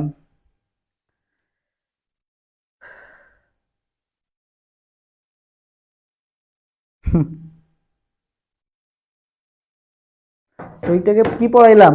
এ কেন হবে বলো? দেখো সাম্য অবস্থার উপর মনে রাখবা ভাইয়া, প্রভাবকের কোনো কাজ নাই, বুঝছো? সাম্য অবস্থার উপর প্রভাবকের কোনো কাজ নাই। সাম্য অবস্থার উপর কি নাই? প্রভাবকের কোনো কাজ নাই। ওকে, সো বিক্রিয়ার এটাই কি বললাম, সক্রিয় শক্তি কি বেশি হয়ে যায়, তাই না? সো প্রভাবক কি করবে? এই যে সক্রিয় শক্তিটা আছে, মানে ই এ যেটা আছে, ঠিক আছে, এনার্জি অ্যাক্টিভেশন, এই যে সক্রিয় মানে শক্তিটা আছে, এই শক্তিটা কমানোর কাজ করে কে? প্রভাবকটা, যাতে ও দ্রুত উৎপাদে পরিণত হইতে পারে, বুঝছো? তার মানে অ্যান্সার কোনটা হবে? অ্যান্সার হবে বি নাম্বারটা। একজন এ দিছে, সবাই ধুমসে খালি এ দিচ্ছে আর কি। ওকে, হ্যাঁ পেইড ব্যাচ তো শুরু হয়ে গেছে, আজকেও তো ক্লাস হলো। আচ্ছা, সো দেখো বিক্রিয়ার কাজটা কি? সক্রিয় শক্তি কমানো। সো অ্যান্সার কোনটা হবে? বি নাম্বারটা। এই সূক্ষ্ম জিনিসগুলো ভুল করে আসলে কিন্তু হবে না। সাম্য অবস্থার উপর কোনো পরিবর্তনই করে না। আমি যেন বসে সক্রিয় শক্তি মানে তোমার হচ্ছে প্রভাবকের কাজগুলো খুব ভালো মতো পড়বা আর কি। ওকে, এনথালপি বৃদ্ধি করে এই কাজ করবে না, সাম্য এটা তো হবেই না বাদ। সো কি কাজ করবে? সক্রিয় শক্তি কমানোর কাজটা করবে আর কি। ওকে, সো অ্যান্সার কোনটা হবে? বি হবে, সাথে অ্যান্সার বি হবে আর কি। ওকে, দেখছো বেশিরভাগ স্টুডেন্ট এটা ভুল করছো। সো যে এমসিকিউটা পারবা, গতবার একটা এমসিকিউর কারণে 3000 সিরিয়াল পিছাই গেছে। তুমি গত বছর মার্কসটা একটু দেখবা, যে একটা একজন যাতে মনে করো 3000 পজিশন, আর যার 6000 পজিশন ডিফারেন্স কত? 1 মার্কস। যার 6000 পজিশন, যার 9000 পজিশন ডিফারেন্স কত? 1 মার্কস আর কি। ওকে, সো 1 মার্কসই তোমার 3000 সিরিয়াল পিছাই দিচ্ছে, বুঝতে পারতেছো? আচ্ছা এরপর আসি, একটি বিক্রিয়কের প্রভাবে অপর একটি বিক্রিয়কের ক্রিয়া প্রভাবিত হয়। একজনের প্রভাবে আরেকজনের ক্রিয়া প্রভাবিত হচ্ছে, একজনের প্রভাবে আরেকজনেরটা প্রভাবিত হলে তাদেরকে কি বলবো? একজনের কারণে মনে করো তোমার, তুমি ভালো বা তুমি মনে করো খারাপ, আর একজন ভালো মানুষ তোমার সাথে আছে। তো তোমার এই খারাপের কারণে কি হবে? ওই ভালো মানুষটা কি হয়ে যাবে? খারাপ হয়ে যেতে পারে। তো এটা কি একটা আবিষ্ট প্রভাবক, একজনের প্রভাবে আর একজন, বুঝছো? একটা বিক্রিয়কের প্রভাবে অপর একটা বিক্রিয়ক, তার মানে এটা কি প্রভাবক হবে? আবিষ্ট প্রভাবক। কি প্রভাবক? আবিষ্ট প্রভাবক। থ্যাংক ইউ শিমু হাসান, রিমু হাসান, তুমি শেয়ার দিছো, তোমার জন্য অসংখ্য দোয়া থাকলো, যাতে তুমি চান্স পেয়ে যাও। আবিষ্ট প্রভাবক। আচ্ছা এবার আসি, যদি প্রভাবক ও বিক্রিয়ক ভিন্ন ভিন্ন দশায় থাকে, ঠিক আছে, প্রভাবক এবং বিক্রিয়ক ভিন্ন ভিন্ন দশায় আছে, সো নাম শুনেই বুঝতে পারতেছো, সমসত্ব হইলে তবে সবগুলা সেম ফেজে থাকতো। এখানে তো বলে দিছে যে ভিন্ন ভিন্ন ফেজ, তার মানে ভিন্ন ভিন্ন ফেজ মানে কি হবে? এটা যেহেতু ভিন্ন ভিন্ন ফেজ আছে, তুমি দেখেই বলে দিতে পারতো সেটা কি হবে? অসমসত্ব প্রভাবক। কি প্রভাবক হবে? অসমসত্ব প্রভাবক। তার মানে কি হবে? অ্যান্সার হবে বি নাম্বারটা, অসমসত্ব প্রভাবক। আচ্ছা এবার আসি ভাই 10 নাম্বার, এই যে হেবার বস পদ্ধতিতে কি উৎপন্ন করা হয়, কি বলছিলাম বলো? হেবার বস, 10 নম্বর কোশ্চেন আনসার দাও। 10 এর আনসার কি হবে? হেবার বস পদ্ধতিতে কি উৎপন্ন করা হয় বলো তো?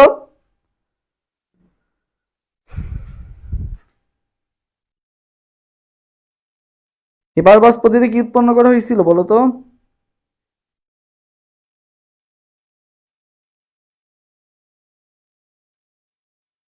ওকে,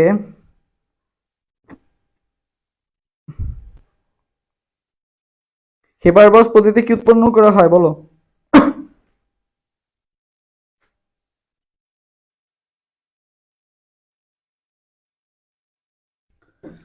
ওকে, বি বি দেখো বলছিলাম কি এবার বস হবে কে, আমি।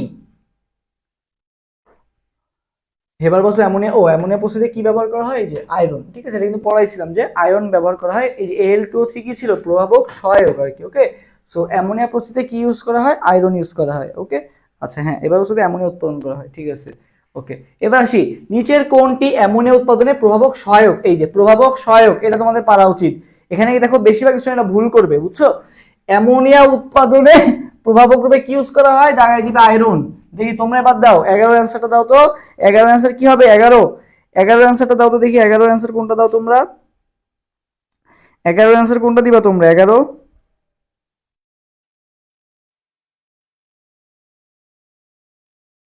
11 অ্যান্সার কোনটা দিবা, 11, এই যে এফি, এই যে দেখছো বর্ষা অ্যান্সার দিছে এফি, আমি তো এফি জানতে চাচ্ছিলাম। দেখি আর কি কি আমার সাথে সাথে এফি অ্যান্সার দিবা বলো। এই যে সুব্রানাও বলছো এফি, থ্যাংক ইউ। এই যে দুইজন পাওয়া গেছে, আমার সাথে আছে দুইজন, বি বলছে, আয়রন, আয়রন বলছে আর কি। ওকে, সো বাকিরাও জানাও দেখি, আমার আমার মতো দুইজনকে পাওয়া গেছে যে বি দাগাবে। আচ্ছা সি দাগাবে আসছে অ্যান্সার। আচ্ছা বলো বি দাগাবা কে কে, আমার মতো বি দাগাবা কে কে, বি এর পক্ষে কে কে, বি এর পক্ষে যে যে আসো বি।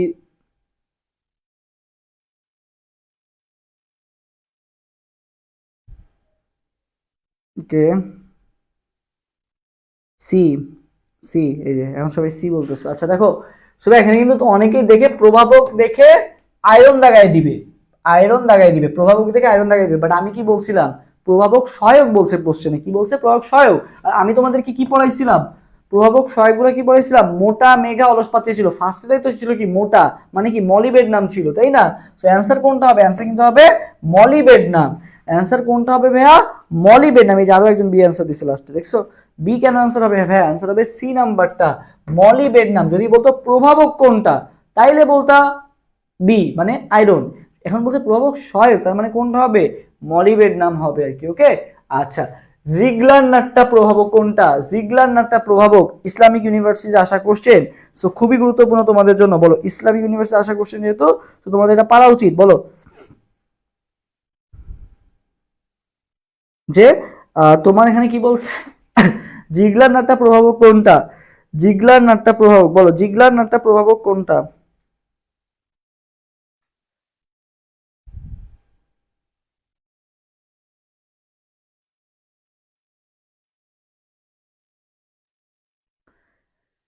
একজন বলছে V2O5, ওকে,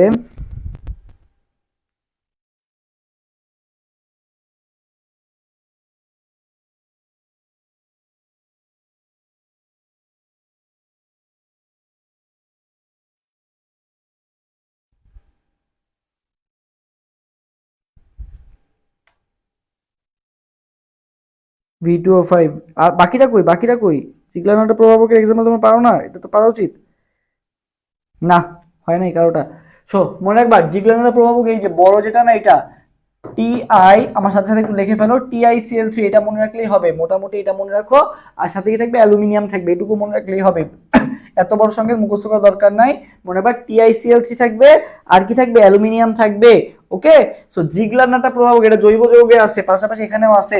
জিগলার নাট্টা প্রভাবক কোনটা, TiCl3, আমার সাথে সাথে আজকে জেনে রাখো, এই যে ইসলামিক ইউনিভার্সিটি আসার কোশ্চেন, সো আসতে পারে কিন্তু TiCl3 আর অ্যালুমিনিয়াম, এটুকু জাস্ট মনে রাখো। TiCl3 আর কোনটা বলো তো, অ্যালুমিনিয়াম, TiCl3 আর কোনটা, অ্যালুমিনিয়াম, TiCl3 আর অ্যালুমিনিয়াম, নতুন একটা ইনফরমেশন জেনে রাখো। আচ্ছা 13 নাম্বার, নিচের কোনটি ঋণাত্মক প্রভাবক, মুখস্থ করেছিলাম ঋণাত্মক প্রভাবক গুলা, দেখা মাত্র উত্তর দিয়ে দাও।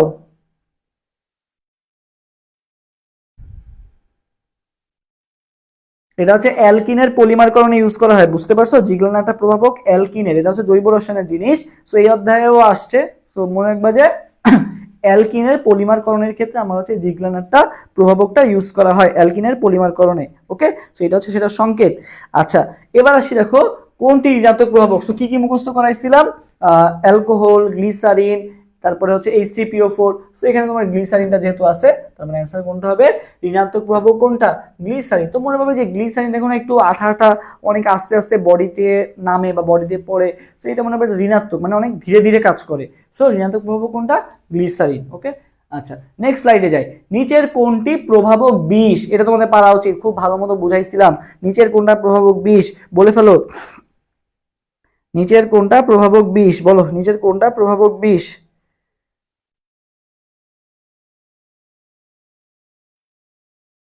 বল নিচের কোনটা প্রভাবক বিষ রূপে কাজ করে?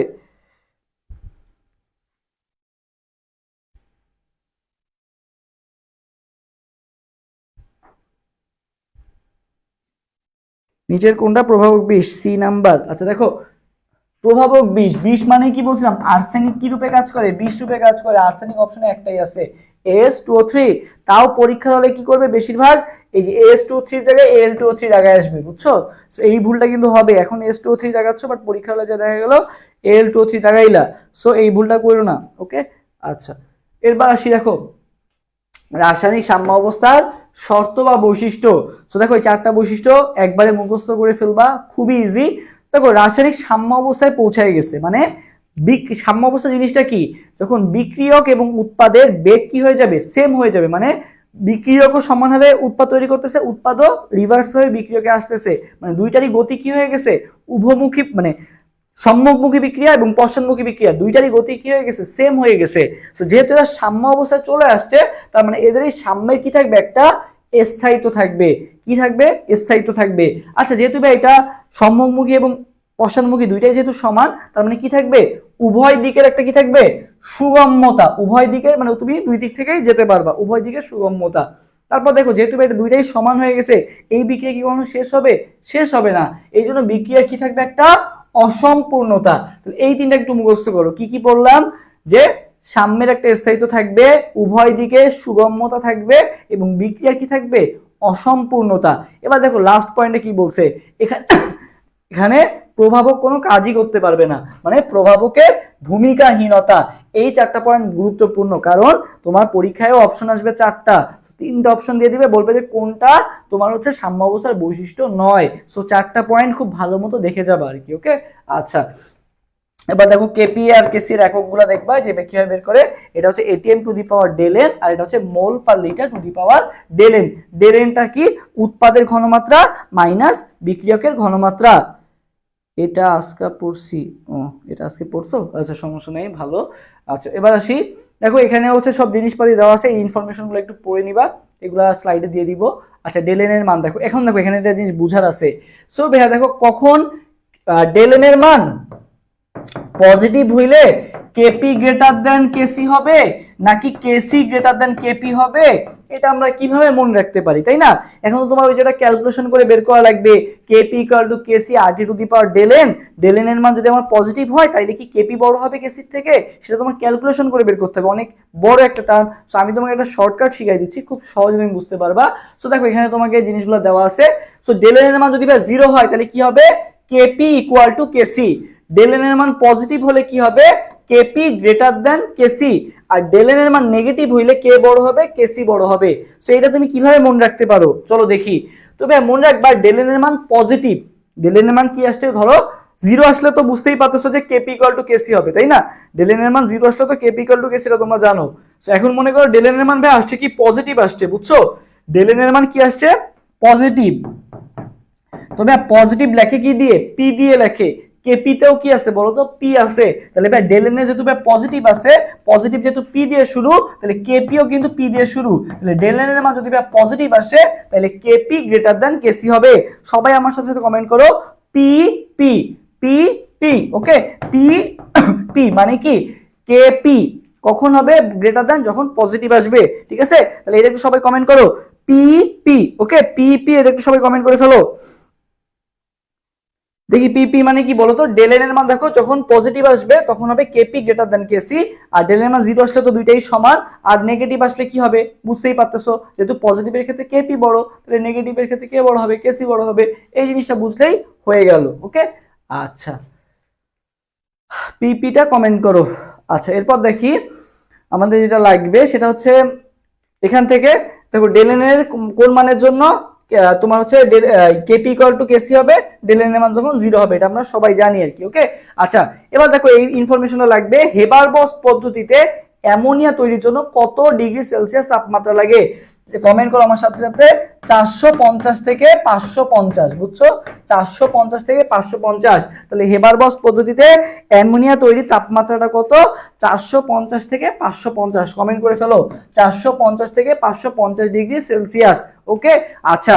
আর দেখো এই যে অসওয়াল্ড পদ্ধতি বলছিলাম, অসওয়াল্ড ওয়ার্ল্ড কাপ কখন হয়? রাত্রে হয়, মানে নাইটে হয়। তার মানে নাইট্রিক অ্যাসিড উৎপাদনে ইউজ করা হয়। সো তুমি ওয়ার্ল্ড কাপ দেখতে কি করছিলা বলতো? প্লেটে খাবার নিয়ে বসছিলা, ঠিক আছে? মনে বা প্লেটে কি খাবার নিয়ে বসছিলা বলতো? রোস্ট নিয়ে বসছিলা। কি নিয়ে বসছিলা? রোস্ট নিয়ে বসছিলা। তাহলে প্লেট আর রোস্ট, তাহলে প্লাটিনাম আর রোহোডিয়াম, বুঝছো? তাহলে প্লাটিনাম আর রোহোডিয়াম কি প্রভাবক রূপে ইউজ করা হয়। সো আমার সাথে সাথে সবাই কমেন্ট করে ফেলো প্লাটিনাম আর রোহোডিয়াম, পিটি আর আরএইচ, পিটি আর আরএইচ, এটা একটু সবাই কমেন্ট করে ফেলো। আচ্ছা, এরপর সবাই 15 নম্বর কোশ্চেনটার উত্তর দিয়ে দাও। 15 নম্বর কোশ্চেনের উত্তর দিয়ে দাও। আচ্ছা, দেখা যাচ্ছে, আমি সরে যাই। আচ্ছা, এবার বলো কোনটার ক্ষেত্রে কেপি ইকুয়াল টু কেসি হবে? কেপি ইকুয়াল টু কেসি হবে কোনটার জন্য? তোমাদের তো মাত্রই বুঝাইলাম যে কেপি ইকুয়াল টু কেসি কখন হবে। সো বলে ফেলো তো এটার উত্তর কোনটা হবে।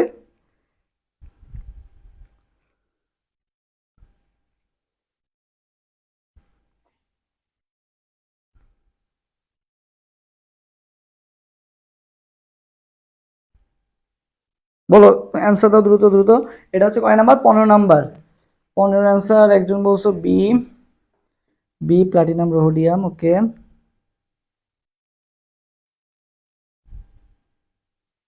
Platinum rhodium. ওকে,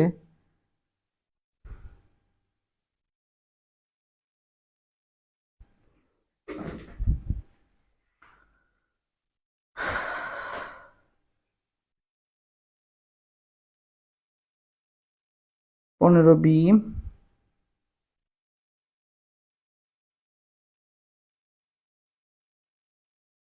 আচ্ছা, দেখো এখানে কি বলা হয়েছে যে KP equal to KC. So তুমি ফাইন্ড আউট করবে ডেল এন এর মান কোথায় জিরো আসছে, তাই না? ডেল এন এর মান জিরো আসলে তো কেপি ইকুয়াল টু কেসি হবে।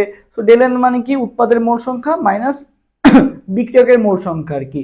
সো দেখো এখানে কত আসতেছে? 1 আর 1 মিলে 2, আর এপাশে আছে 1। তার মানে এটা তো কোনো সমান হবে না, দুই পাশে সেম হইতে হবে। এপাশে কত আছে? 1 আর 1 2। ওকে, এপাশেও আছে 2, ঠিক আছে। বাকিগুলো আমি একটু দেখবো চেক করে। 3 আর 1 মিলে 4, এপাশে আছে 2, এটা হবে না। 2 আর এপাশে কত? 3, এটাও হবে না। তার মানে অ্যান্সার কোনটা হবে? 15 অ্যান্সার হবে ভাইয়া বি নাম্বারটা। ওকে, রাইট, ঠিক আছে আপনাদের উত্তর। এবার আসি 16 নাম্বারটা। 16, ওকে, 16 নাম্বারটা বলা হয়েছে এই যে একটা বড়সড় একটা বিক্রিয়া দেওয়া আছে। দেখি তোমরা অ্যান্সার দাও। বিক্রিয়াটি সাম্য অবস্থায় আছে, চাপ বাড়ালে কি ঘটবে? বুঝছো? চাপ বাড়ালে কি ঘটবে? বলো, চাপ বাড়ালে কি ঘটবে? এক্ষেত্রে চাপ বাড়ালে কি ঘটবে? চাপ বাড়ালে কি ঘটবে? তুমি মনে করো চাপ বাড়াইছো, ঠিক আছে। তো চাপ বাড়ানোর ক্ষেত্রে মনে রাখবা, যদি মনে করো বিক্রিয়কের, বুঝছো, যদি ভাইয়া বিক্রিয়কের মোল সংখ্যা বেশি হয়, বিক্রিয়কের যদি ভাইয়া মোল সংখ্যা কি হয়? বেশি হয়, সেক্ষেত্রে চাপ বাড়ালে বিক্রিয়াটা সামনের দিকে অগ্রসর হবে, বুঝছো? বিক্রিয়কের মোল সংখ্যা বেশি, তুমি এটা চাপ বাড়াও সামনের দিকে যাবে, বাট বিক্রিয়কের নিজেরই মোল সংখ্যা কম, তার মানে এটা তুমি যদি চাপ বাড়াও এটা রিভার্সের দিকে আসবে, বুঝছো? তার মানে এটা আমরা এইভাবে আমরা ক্যালকুলেশনটা করব। সো এখানে দেখি, আমরা একটু হিসাব করে দেখি যে বিক্রিয়কের আসলে মোল সংখ্যাটা কত আর উৎপাদের মোল সংখ্যাটা কত। তাহলে আমরা কি করতে পারবো? এটার উত্তর খুব ইজিলি দিতে পারবো আর কি। ওকে, তোমরা কি কেউ অ্যান্সার দিছো? হুম, আচ্ছা। তো দেখি আমরা কোথায় আছি। আমরা হচ্ছে খালি গ্যাসিয়াস ফর্মটাকে কাউন্ট করব, সলিড ফর্মটা কিন্তু আবার কাউন্ট হবে না আর কি। ওকে, সো দেখো বিক্রিয়কে কত মোল আছে? টোটাল 4 মোল আছে। এই যে, আর এই যে 3Fe, এটা কিন্তু কাউন্ট হবে না। ওকে, এখানে কত আছে দেখো? 4 হাইড্রোজেন Fe3O4। তাহলে 4 আর 1 5 করে দিবা না, শুধু গ্যাসিয়াস ফর্মটা তুমি কাউন্ট করবা, তাহলে কত হবে? 4 হবে আর কি। ওকে, সো দেখো দুই পাশে কি হয়ে গেছে? সমান হয়ে গেছে। বিক্রিয়কেও আছে 4, উৎপাদেও আছে 4। তার মানে কি সাম্য অবস্থায়, মানে দুইটারই কি হয়ে গেছে? সমান হয়ে গেছে। তার মানে এখানে কোনো পরিবর্তনই হবে না। তাহলে ইকুইলিব্রিয়াম ইজ কি থাকবে? আনঅল্টার্ড, ঠিক আছে। তার মানে অ্যান্সার কোনটা হবে? অ্যান্সার হবে সি নাম্বারটা। ওকে, তার মানে অ্যান্সার কোনটা হবে? C number. Okay, 16 answer C. 17, তাপমাত্রা বৃদ্ধি করলে তুমি মনে করো টেম্পারেচার বাড়াইছো, দেখো কত জায়গায় আসছে? DU, Jagannath, Barishal university. নিম্নে উল্লেখিত বিক্রিয়ার অ্যামোনিয়ার উৎপাদন কিভাবে প্রভাবিত হবে? তাপমাত্রা বাড়াইছো, ঠিক আছে। তো তোমাকে আগে বুঝতে হবে এটা কি বিক্রিয়া। তোমাকে আগে বুঝতে হবে কি বিক্রিয়া আর কি। ওকে, আচ্ছা। তো দেখো এটা কি বিক্রিয়া, যেহেতু নেগেটিভ কি আছে মাইনাস আছে, তার মানে কি বিক্রিয়া এটা, তাপ উৎপাদী বিক্রিয়া। ঠিক আছে, তাপ উৎপাদী, যেহেতু নেগেটিভ আছে তার মানে কি হবে, তাপ উৎপাদী বিক্রিয়া। উল্টা মনে রাখবা, বুঝছো? মানে নেগেটিভ মানে কি বোঝাচ্ছে, হারা বোঝাচ্ছে, বাট নামের ক্ষেত্রে কি হবে, উল্টা হবে। সো যেহেতু এখানে নেগেটিভ আছে তার মানে এটা কি হবে, হারবে না, এটা কি হবে, উৎপন্ন করবে। তাহলে নেগেটিভ মানে কি, তাপ উৎপাদী বিক্রিয়া। বুঝছো? নেগেটিভ মানে কি ভাইয়া, তাপ উৎপাদী বিক্রিয়া। তো দেখো এটা অলরেডি ভাই তাপ উৎপন্ন করতেছে, সো আমার যদি উৎপাদ পেতে হয় ভালো মতো, তাহলে এটা কি করতে হবে, যেহেতু এটা অলরেডি হিট হয়ে আছে, তাপ উৎপন্ন করতে হবে, আমার তাপমাত্রা কমাতে হবে। বাট আমি কি করছি, যেহেতু এটা তাপ উৎপাদী বিক্রিয়া, আমি আরো তাপমাত্রা বাড়াই দিচ্ছি। তো এটা কি আমার উচিত হয়েছে? উচিত হয় না। তার মানে এটা কি হবে, রিভার্স হয়ে যাবে। তাপ উৎপাদী বিক্রিয়ায় আবার যদি আমি তাপমাত্রা বাড়াই, তাহলে কি হয়ে যাবে, ডিক্রিজ হয়ে যাবে। কি হয়ে যাবে ভাইয়া, ডিক্রিজ হয়ে যাবে।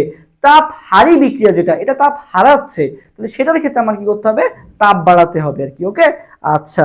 তার মানে অ্যান্সার কোনটা হবে, অ্যান্সার হবে বি নাম্বারটা, ডিক্রিজ। ওকে, আচ্ছা। এবার আসি 18 নম্বর কোশ্চেন অ্যান্সার দিয়ে দাও। শিল্প ক্ষেত্রে অ্যামোনিয়া থেকে নাইট্রিক অ্যাসিড তৈরির পদ্ধতিকে কি বলা হয়? কি তৈরি করতেছি, নাইট্রিক অ্যাসিড। বলো এই পদ্ধতিটার নামটা কি, পদ্ধতির নামটা কি?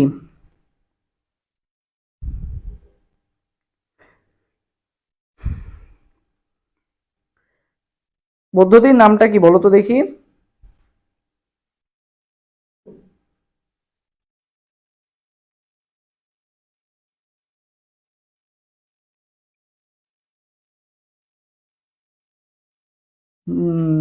এটা হচ্ছে কয় নাম্বার কোশ্চেন, 18 নম্বর। 18 নম্বর, সবাই দাগ নাম্বার সহ অ্যান্সার দিবা, তাহলে ইজি হবে বুঝতে। 18 সি, 18 সি। ওকে, হ্যাঁ নাইট কি ছিল ভাই, নাইট দেখছো, নাইট কি ছিল, ওয়ার্ল্ড কাপ ছিল, তাহলে অসওয়াল্ড। ওকে, দেখা মাত্রই উত্তর দেওয়া শেষ।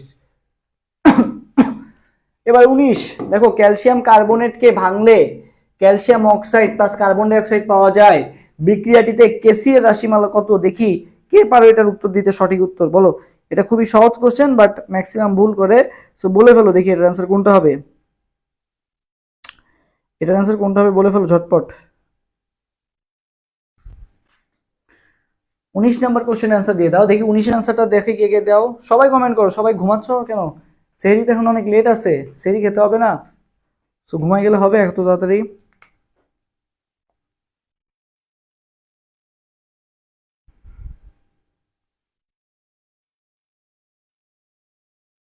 উনিশের সি, 19-এর এ।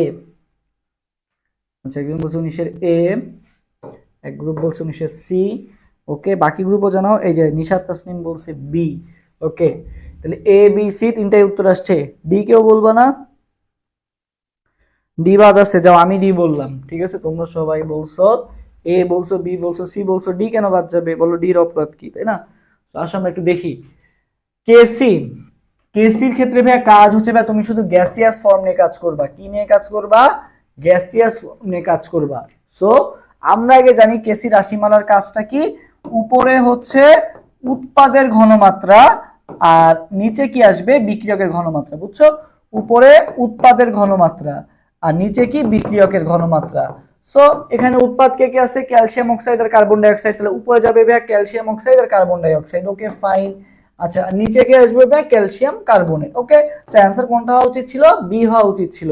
বাট দেখো এইটাও আছে সলিড ফর্মে, এটাও আছে সলিড ফর্মে, শুধুমাত্র কার্বন ডাই অক্সাইডটা আছে কি ফর্মে, গ্যাসিয়াস ফর্মে। এবং এটা কি উৎপাদ হিসেবে আছে, উৎপাদ তো যায় উপরে, তার মানে এটা দেখো তো কোনটা হবে অ্যান্সার, অ্যান্সার হবে কিন্তু ভাইয়া এই যে সি নাম্বার যেটা আছে, এটা হবে উত্তর।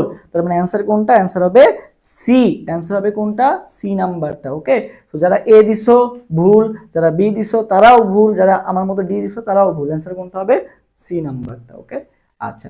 এবার 20 নম্বর কোশ্চেন অ্যান্সার দিয়ে দাও দেখি, 20 নাম্বারটা কে কে পারো, 20 নাম্বার কোশ্চেন অ্যান্সার দাও তো। 20, 20 নাম্বার কোশ্চেন অ্যান্সার দিয়ে দাও। 20,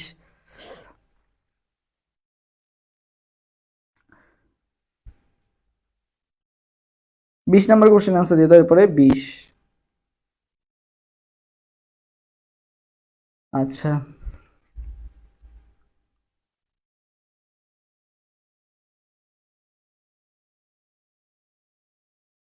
20 এর অ্যান্সার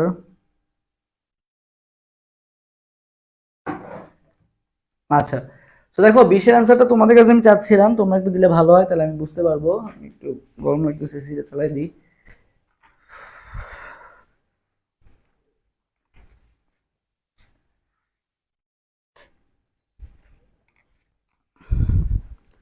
সরি, 20 নম্বর কোশ্চেন অ্যান্সার দিয়ে দাও, 20।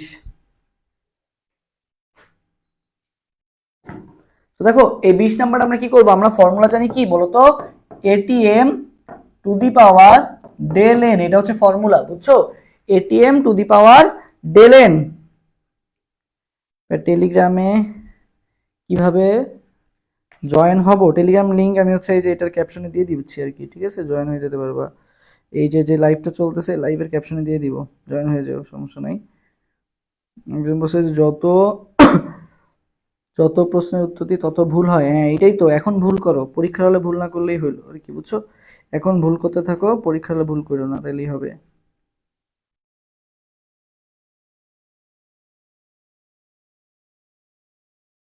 কে বাকিরা? সবাই ম্যাক্সিমাম ভুল করছো।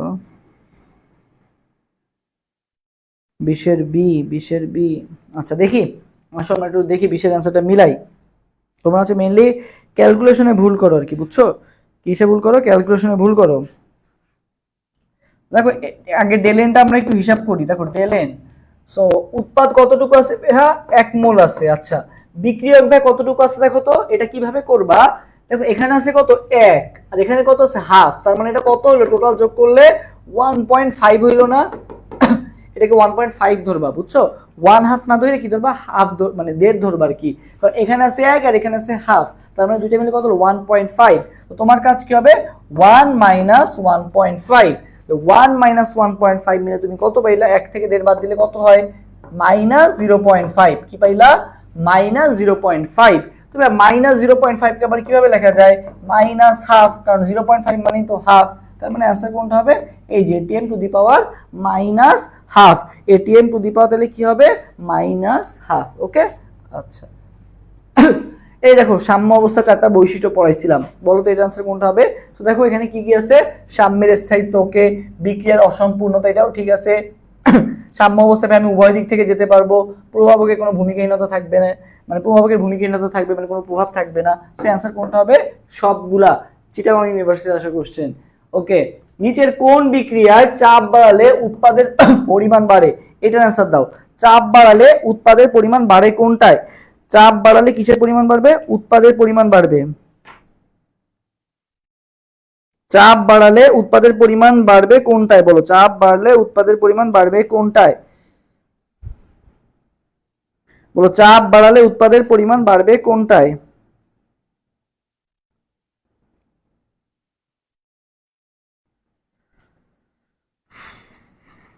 চাপ বাড়ালে উৎপাদের পরিমাণ বাড়বে কোনটায়? 22-এর আনসার দাও, 22, 22।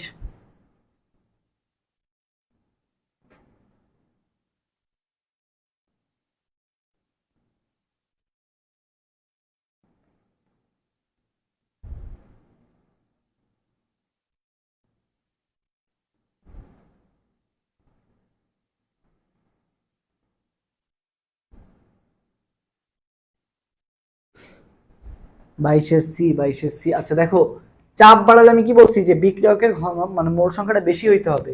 তো দেখো তো এখানে বিক্রিয়কের মোল সংখ্যা, তোমার কোন আনসার দিচ্ছ দেখি, সি নাম্বারটা দেখি, সি মেলে নাকি। আমি একটু দেখি যে সিতে দেখো 1 আর 1 1 3 মিলে কত হচ্ছে, 4 হচ্ছে, আর এই পাশে কত হচ্ছে, 2 আছে। হ্যাঁ, তার মানে বিক্রিয়কের মোল সংখ্যা যেটা বেশি সেটা হবে।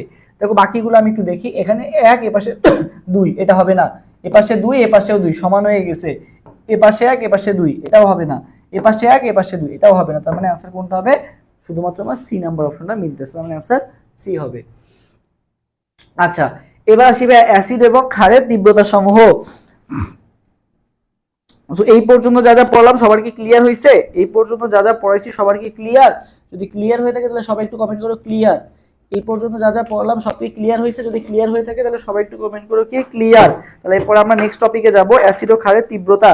আমার ফোনটা একটু চার্জ দিয়ে নিই, ফোনেও চার্জ শেষ। আচ্ছা, তো এই পর্যন্ত কি সবার ক্লিয়ার হয়েছে? যদি ক্লিয়ার হয়ে থাকে তাহলে সবাই একটু কমেন্ট করো যে ভাই ক্লিয়ার। তাহলে নেক্সট টপিকে যাব, অ্যাসিড ও ক্ষারের তীব্রতা।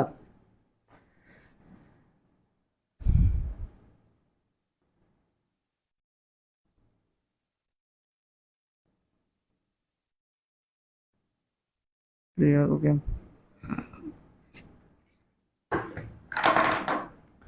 আচ্ছা দেখো, ফার্স্ট অফ অল অ্যাসিড ক্ষয়ের তীব্রতা আমরা কিভাবে বের করতে পারি। তো ফার্স্ট হচ্ছে আমরা অক্সো অ্যাসিডের ক্ষেত্রে দেখি।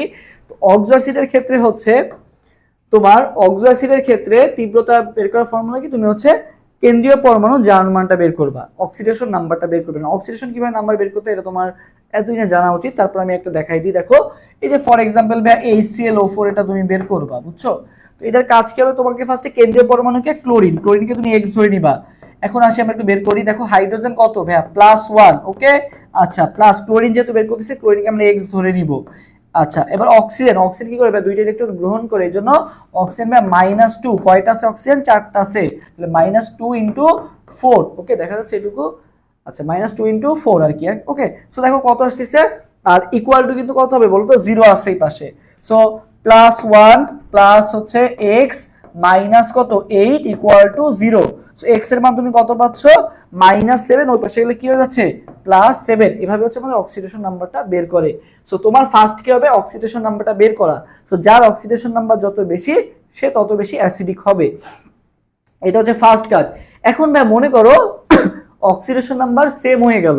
তো অক্সিডেশন নাম্বার যখন সেম হয়ে যাবে, তখন আমার সেকেন্ড কাজটা কি হবে, যেই পরমাণুর আকার ছোট, মানে কেন্দ্রীয় পরমাণু, যার কেন্দ্রীয় পরমাণুর আকার ছোট, সে বেশি অ্যাসিডিক হবে। যেমন দেখো HNO3 আর H3PO4 দুইটারই ভাই কি হয়ে গেছে, কেন্দ্রীয় পরমাণু জারণ মান দুইটারই +5। সো আমি কাকে বেশি অ্যাসিডিক বলবো, দেখো না, একটা হচ্ছে কেন্দ্রীয় পরমাণু নাইট্রোজেন, আর একটা কেন্দ্রীয় পরমাণু হচ্ছে ফসফরাস। সো যে ছোট আকারে সে কি হবে, বেশি অ্যাসিডিক। সো দেখো N পাশ আন্টি বিষ খেলো, আমরা পড়ছিলাম। সো নাইট্রোজেন আর ফসফরাসের মধ্যে ছোটকে, ওপর থেকে নিচে গেলে আকার বাড়ে, তার মানে ওপরে যে আছে সে ছোট, তাহলে ছোটকে নাইট্রোজেন ছোট, এই জন্য নাইট্রোজেন কি হয়েছে বলতো, বেশি অ্যাসিডিক হয়েছে। তাহলে HNO3 গ্রেটার দ্যান H3PO4 অ্যাসিডিকের ক্ষেত্রে আর কি, ওকে। ভাইয়া কোর্স ফি কত এখন, এখন হচ্ছে কোর্স ফি 950, ঠিক আছে, 950 টাকা। সো যারা ভর্তি হতে চাও অ্যাডমিশন পেজে মেসেজ দাও, অথবা আমাদের হোয়াটসঅ্যাপ নাম্বারে যোগাযোগ করো, ওকে। আচ্ছা এই দুইটা হচ্ছে গেল কিসের ক্ষেত্রে, অক্সো অ্যাসিডের ক্ষেত্রে, বুঝছো। এই দুইটা কিসের ক্ষেত্রে গেল, অক্সো অ্যাসিডের ক্ষেত্রে গেল। আচ্ছা এবার দেখি আসি ভাই হাইড্রো অ্যাসিডের ক্ষেত্রে। তবে দেখো হাইড্রো অ্যাসিডের ক্রমটা মনে রাখা খুবই ইজি, এটা তোমার এত বেসিক দরকার নাই, তুমি জাস্ট মনে রাখো। সো দেখো হাইড্রো অ্যাসিড মানে, হাইড্রো অ্যাসিডের ক্ষেত্রে তোমার মনে রাখবা, হাইড্রোজেন যখন হ্যালোজেনের সাথে রিঅ্যাক্ট করে বিক্রিয়া তৈরি করে, মানে অ্যাসিডটা তৈরি করবে, তখন সেটাকে আমরা হ্যালো অ্যাসিড বলবো আর কি, ঠিক আছে। সরি হাইড্রো অ্যাসিড বলবো, কি বলবো, হাইড্রো অ্যাসিড বলবো। সো হাইড্রো অ্যাসিড কি কি আছে দেখো, HCl, তোমার হচ্ছে মনে করো এক সিরিয়ালে যাবা, হয় HF দিয়ে শুরু করবা, নাহলে HI দিয়ে শুরু করবা। সো আমি HI দিয়ে শুরু করতেছি, HI, HBr, HCl, HF। So এখন আসবে আমার সিরিয়ালটা কেমন হবে, কোন দিক থেকে কোন দিকে যাবে। সো মনে রাখবা হাই, যে মানুষকে হাই দেয় না মেসেঞ্জারে কথা বলার সময়, ফার্স্টে হাই দিয়ে শুরু করে। সো এই হাইয়ের পাওয়ার মনে রাখবা সব থেকে বেশি, বুঝছো। তাহলে অ্যাসিডের ক্ষেত্রে সবচেয়ে বেশি পাওয়ারফুল কে, HI, ঠিক আছে। কে বেশি পাওয়ারফুল, হাই। তো আমার সাথে সাথে একটু কমেন্ট করে ফেলো হাই, HI এটা একটু কমেন্ট করে ফেলো হাই, সবাই হাই দাও আর কি, ওকে। আচ্ছা সো হাই দিয়ে কি হলো, HI হচ্ছে ভাইয়া সবচেয়ে বেশি অ্যাসিডিক, আর HF হচ্ছে ভাইয়া সবচেয়ে কম অ্যাসিডিক, বুঝছো। তাহলে বাকি সিরিয়ালটা তুমি পারবা, HI হচ্ছে সবচেয়ে বেশি অ্যাসিডিক, আর HI হচ্ছে সবচেয়ে কম অ্যাসিডিক। আচ্ছা আর বেশিক্ষণ হবে না, সমস্যা নেই, একটু ধৈর্য ধরো, হয়ে গেছে। আর বেশি স্লাইড নাই, অল্প একটু স্লাইড আছে আর কি, ওকে।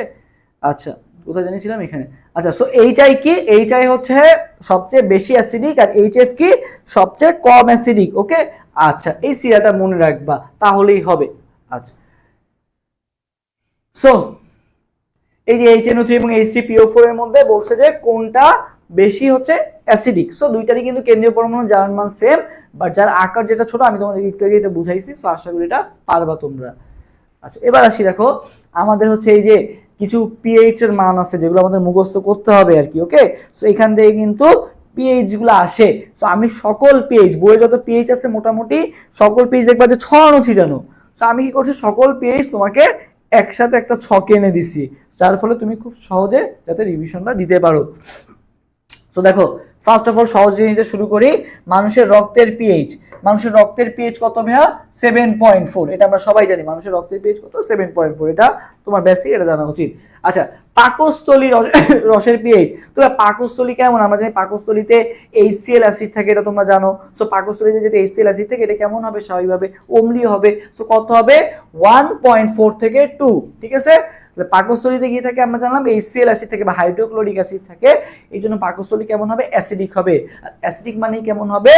1.4 থেকে 2 হবে, 1.4 থেকে 2 হবে। এই যে হাই কমেন্ট করতে বলছিলাম, মাত্র 3 জন কমেন্ট করছে, বর্ষা, সুবর্ণা আর কে?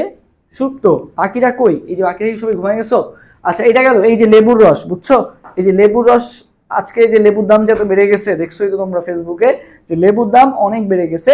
সো লেবুর রস দেখো কত হয়ে গেছে? 2.2 থেকে 2.4, মানে দ্বিগুণ বেড়ে গেছে, বুঝছো? লেবুর যা দাম ছিল, লেবুর দাম দ্বিগুণ বেড়ে গেছে, বুঝছো? তাহলে কি হবে? আমার সাথে সাথে কমেন্ট করো। 2.2 থেকে 2.4, লেবুর দাম ডাবল হয়ে গেছে, বুঝছো? আগে যে দাম ছিল এখন তার ডাবল হয়ে গেছে। তাহলে লেবুর রস কি হবে? 2.2 থেকে 2.4 আর কি। ওকে, আচ্ছা, এবার ভিনেগারটা পরে। মানুষের মূত্রটা জানতে হবে, এটা কিন্তু বায়োলজিতেই তোমরা পড়ছো। মানুষের মূত্র কত? 4.8 থেকে 7.5। মানুষের মূত্র কত? তোমার হচ্ছে 4.8 থেকে 7.5, 4.8 থেকে 7.5। আচ্ছা, দেখো ভাই, ব্ল্যাক কফি, কফি মনে করো তুমি কফি দেখো ছোট ছোট প্যাক কিনতে পাওয়া যায় না, কফি ছোট ছোট প্যাক। নেসক্যাফে দেখবা যে তোমার নেসক্যাফে না, সরি নেসলে, নেসক্যাফে, হ্যাঁ নেসক্যাফে দেখবা ছোট ছোট কফি প্যাক কিনতে পাওয়া যায়। এগুলোর দাম কত বলতো? ছোট ছোট কফি প্যাকের দাম মাত্র 5 টাকা। সো ব্ল্যাক কফি কত ভাইয়া? 5 টাকা, বুঝছো? ব্ল্যাক কফি কত ভাইয়া? 5 টাকা। প্রস্রাব বা মূত্র তো একই, 4.8 থেকে 7.5। এবার আসি দেখো ভাই, সাবান, সাবানের স আছে, সতে 7। সাবান কত হবে ভাইয়া? 7। সাবান কত? 7। আমার সাথে সাথে কমেন্ট করো, সাবান 7, সাবান 7, সাবান 7। শ্যাম্পু, হ্যাঁ শ্যাম্পুর প্যাকেটের দামও কয় টাকা? 5 টাকা। ছোট কালারের ডাব, মানে ছোট যে ডাব শ্যাম্পু কিনতে পাওয়া যায় কত? 5 টাকা। তাহলে সাবান 7, শ্যাম্পু 5। সাবান 7, সাবান সতে 7। ওকে, শ্যাম্পু 5। ফেস ওয়াশ, দেখো ফেস ওয়াশ সবাই আমার সাথে এইভাবে লিখবা, আমি যেভাবে লিখবো সেভাবে লিখবা। দেখো ফেস স দিবা, ফেস ওয়াশ, বুঝছো? Face wash, face wash. দেখো ফেস ওয়াশ, এখানে বানানটা ভুল আছে, ফয়কারে ফেস স হবে, ফেস ওয়াশ, ফয়কারে ফে স হবে, ফেস ওয়াশ। তো ফেস ওয়াশে কি আছে? সটা বেশি উচ্চারণ হচ্ছে, কেন ভাইয়া? কারণ ফেস ওয়াশ হচ্ছে 6। ফেস ওয়াশ কত ভাইয়া? 6। Face wash 6। ফেস ওয়াশ কত? 6। Face wash 6। ওকে, আচ্ছা, এবার দেখো টুথপেস্ট, টুথপেস্টে ট আছে, টুথপেস্ট ট দিয়ে শুরু, ট দিয়ে শেষ। আটও দেখো ট দিয়ে শেষ। তাহলে টুথপেস্ট কত হবে? টুথপেস্ট হবে 8। টুথপেস্ট কত হবে? 8 হবে। টুথপেস্ট কত হবে? 8 হবে। আর মাতৃদুগ্ধ দেখো, এটা খুবই গুরুত্বপূর্ণ। মাতৃদুগ্ধ 6.6 থেকে 6.9। এর একটু কমেন্ট করে ফেলো, মাতৃদুগ্ধটা আসতে পারে 6.6 থেকে 6.9 কি মাতৃদুগ্ধটা আর কি। ওকে, আচ্ছা, আর মূত্র আর চোখের পানির পিএইচ কি বলতো? সেম। মূত্র চোখের পানির পিএইচ কি? সেম, 4.8 থেকে 7.5। এখন আসি ভাই ক্ষুদ্রান্ত্র। ক্ষুদ্রান্ত তো আমরা জানি কেমন, তোমার পাকস্থলী হচ্ছে অ্যাসিডিক, আর ক্ষুদ্রান্ত ক্ষুদ্রান্ত কেমন বলতো? ক্ষারীয়। তাহলে ক্ষারীয় মানে কত হবে? 7 থেকে কি হয়েছে? তোমার খাটটা শুরু হয়েছে না, তাহলে 7 থেকে 8 মানে 7.5 থেকে 8। 7 না এক্স্যাক্টলি, মানে 7.5 একটু আর কি। ওকে, সো ক্ষুদ্রান্ত কত হবে? 7.5 থেকে 8 হবে ক্ষুদ্রান্ত আর কি। ওকে, আচ্ছা, ত্বক মনে রাখবা ভাইয়া 4 থেকে 5.5। ত্বক কত? 4 থেকে 5.5। সো মোটামুটি যেগুলো পড়লাম এগুলো মনে রাখলেই হবে। লালা রসটা তো জানোই, বায়োলজিতে পড়ছো, জুলজি চ্যাপ্টার 3 তে 6.2 থেকে 7.4। সো যেগুলা বললাম মোটামুটি এগুলা জানলেই হবে। ওকে, আচ্ছা, এবার আসি দেখো, দেখো কি হয়েছে? মাটির পিএইচ 3 কি হয়ে গেছে বলো তো? কম। বা 3 কম মানে কি? পিএইচ 3 কম মানে কি 1-2 এ চলে গেছে। সো পিএইচ যত কমতেছে তত কি হচ্ছে? বেশি অ্যাসিডিক বুঝায় না? পিএইচ 1 মানে কি? অনেক বেশি অ্যাসিডিক, তাই না? সো পিএইচ যত কমবে অ্যাসিডিটি তত কি হবে? বাড়বে, তাই না? সো পিএইচ যখন 3 কম তখন কেমন হবে? অধিক অম্লীয়। আর পিএইচ যখন 9.5 এর থেকে বেশি তখন কি হবে? অধিক ক্ষারীয় হবে আর কি। আচ্ছা, সো দেখো এখন আমরা কি করব? পিএইচ কমাবার জন্য আমরা কি ইউজ করি বলতো? নাইট্রেট এবং ফসফেট। তো দেখো পিএইচ কমাবার জন্য মানে কি হচ্ছে? পিএইচ কমাবার জন্য মানে কি? অ্যাসিডিক বানানোর জন্য না? তো দেখো এই যে বাংলাদেশ এবং মিয়ানমারকে পৃথক করে রাখছে কোন নদী বলতো দেখি? বাংলাদেশ এবং মিয়ানমারকে পৃথক করে রাখছে কোন নদী বলতো? বাংলাদেশ এবং মিয়ানমারকে পৃথক করে রাখছে কোন নদী বলতো?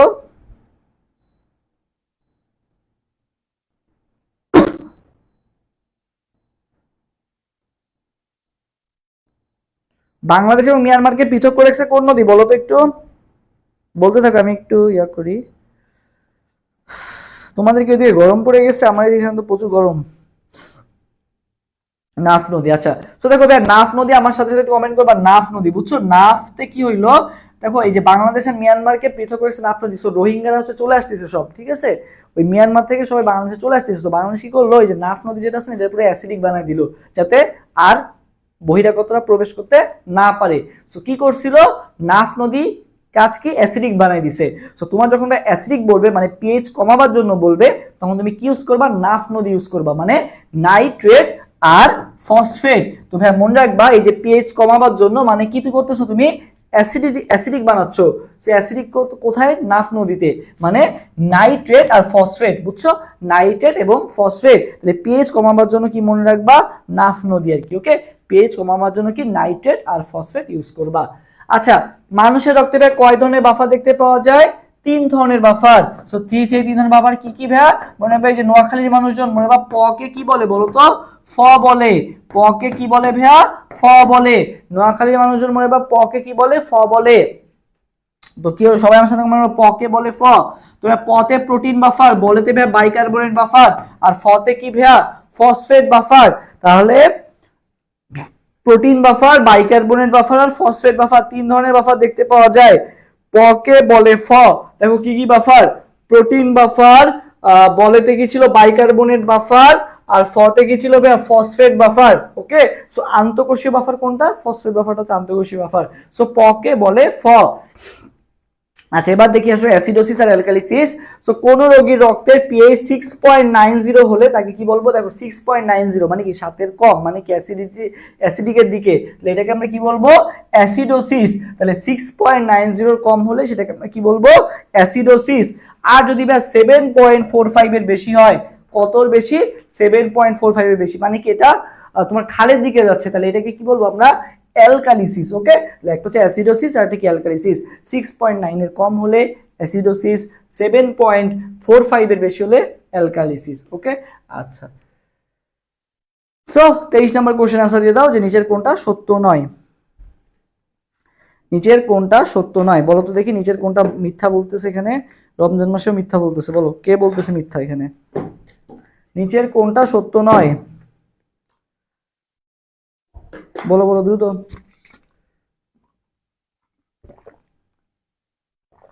কেডব্লিউ পানির আয়নিক গুণফলের মান দেওয়া আছে 1 × 10⁻14, পিকেডব্লিউ দেওয়া আছে 14, H3O প্লাস ইন্টু OH মাইনাসের গুণফল দেওয়া আছে কেডব্লিউ, আর কেডব্লিউ ইকুয়াল টু 1 × 10⁻14 মোলার। বলো কোনটা ভুল দেওয়া আছে, কোনটা সত্য নয়, মানে বোঝাইছে যে কোনটা মিথ্যা।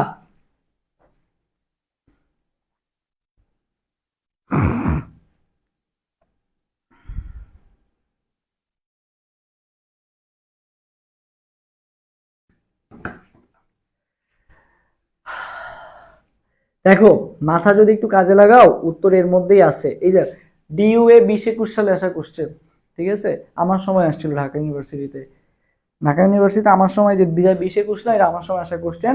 এন্ড আল্লাহর রহমতে আমার কেমিস্ট্রি কিন্তু তোমার হচ্ছে 15টা আসে না, কেমিস্ট্রি 15টার মধ্যে আল্লাহর রহমতে 13টাই হয়েছিল আর কি, ঠিক আছে? কেমিস্ট্রি 15টার মধ্যে 13টাই হয়েছিল, ফিজিক্স 14টা হয়েছিল, সো কেমিস্ট্রি কিন্তু 13টাই হয়েছিল। সো পারছিলাম এটা। এটা কিন্তু একটু কমন সেন্স কাজে লাগালে, আমার পরীক্ষায় মাথাও লেগেছিল এটা কি হবে অ্যান্সার, মনে পড়তেছে না। তো দেখো তুমি যদি একটু কমন সেন্স কাজে লাগাও, দেখো কে ডাব্লিউর দুইটা মান দেওয়া আছে, দেখো 1 × 10⁻14, এখানেও দেওয়া আছে 1 × 10⁻14, একটা আছে মোলার আর একটা মোলার নাই, একক আছে একটা একক নাই। সো তুমি বুঝতেই পারতেছো যে এই দুইটার মধ্যে কিন্তু একটা অ্যান্সার হবে, বিসি আগেই বাদ। তো তুমি যদি একটু কমন সেন্স কাজে লাগাও তাহলেই হবে।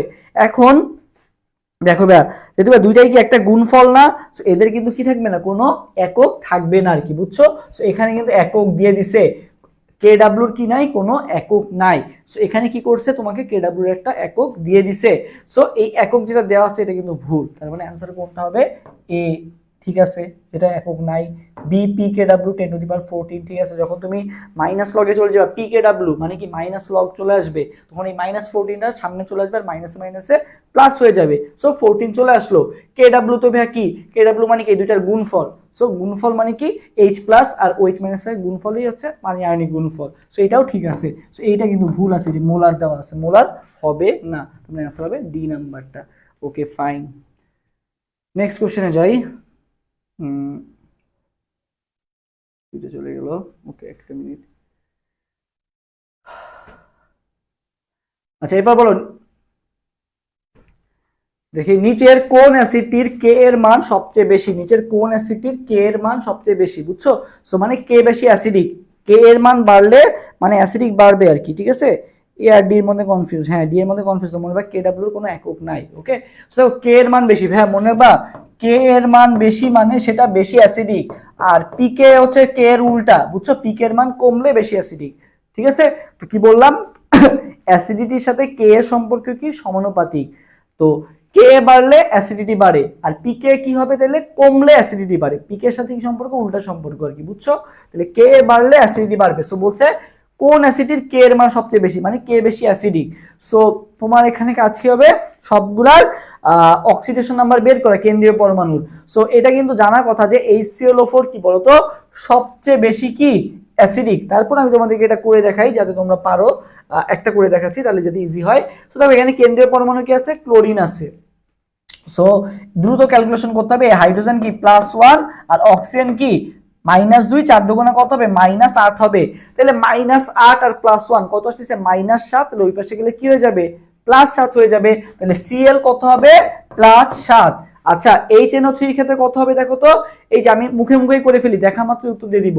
দেখো 3 দুগুণা 6, -6 এর হাইড্রোজেন কত +1, তাহলে -6 +1 মিলে কত আসলো -5। ওই পাশে গেলে কি হয়ে যাবে, +5 হয়ে যাবে আর কি। ওকে HbRO4 দেখো তো এখানে 4 দুগুণা 8, 8 থেকে 1 গেলে কত আসে, +7 আসে আর কি। ওকে আচ্ছা H2SO4 দেখো তো 4 দুগুণা 8, 8 থেকে 2 গেলে কত থাকে, 6 থাকে।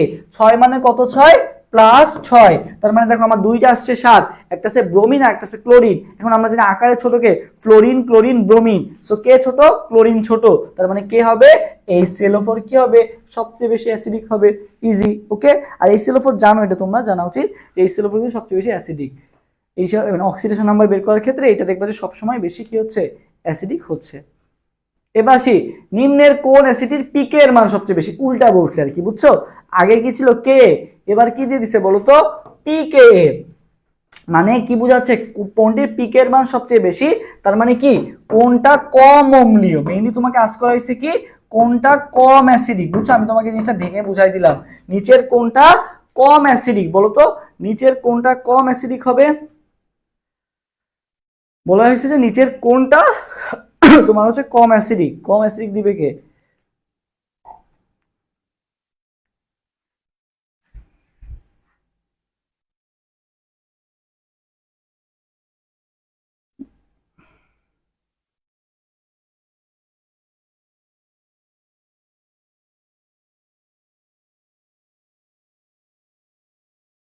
ওকে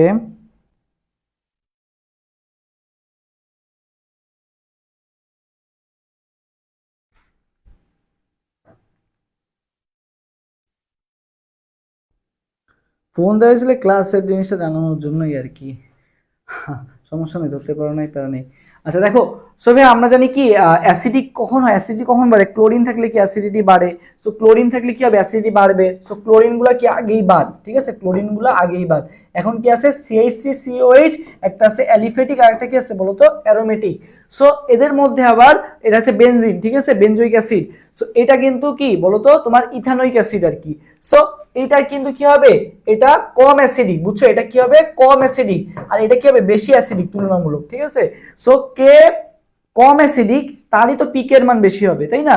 সো অ্যানসার কোনটা হবে, অ্যানসার হবে এ নাম্বারটা। ওকে ক্লোরিন আছে মানে কি অ্যাসিডিটি বাড়া, তোমাকে তো এখানে ফাইন্ড আউট করতে হবে কম অ্যাসিডিক কোনটা। সো এই দুইটার মধ্যে আবার কম অ্যাসিডিক কোনটা, CH3COH ইথানোইক অ্যাসিডটা। ওকে আচ্ছা অক্সো অ্যাসিড সমূহের শক্তি সঠিক ক্রম, দেখো দেখি উত্তর দিয়ে দেওয়া আছে HClO4। সো এটাই কিন্তু বেশিরভাগ সবাই কি করবে, HClO4টা দাগাই দিবে আর কি। ওকে, তো তুমিও কিন্তু এই 26 অ্যান্সার কোনটা দেখাবো বলো তো দেখি, 26 অ্যান্সারটা বলো তো কোনটা হবে অ্যান্সার, 26 অ্যান্সারটা কত হবে বলো তো দেখি, বলো 26 অ্যান্সারটা কত হবে, 26 অ্যান্সারটা দেখা মাত্রই কোনটা অ্যান্সার দিয়ে দিবা বলো, 26 অ্যান্সার দেখা মাত্রই কোনটা অ্যান্সার দিয়ে দিবা,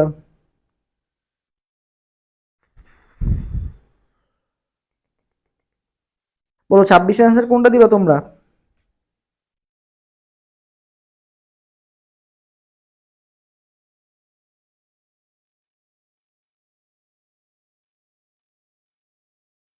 26 অ্যান্সার বলো, 26 অ্যান্সার, বাকি অ্যান্সার দাও দ্রুত।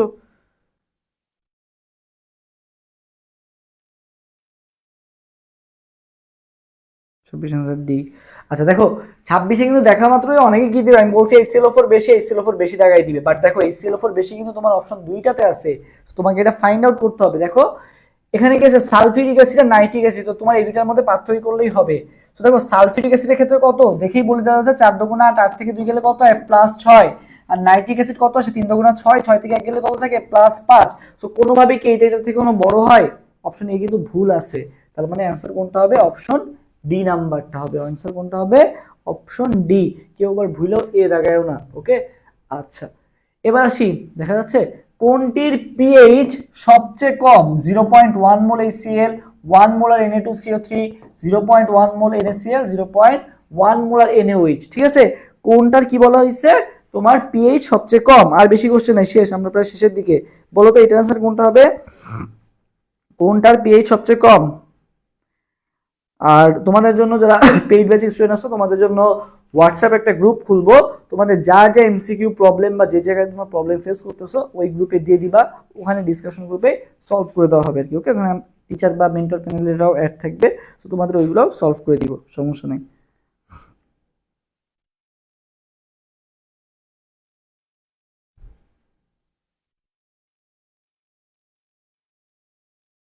ওকে,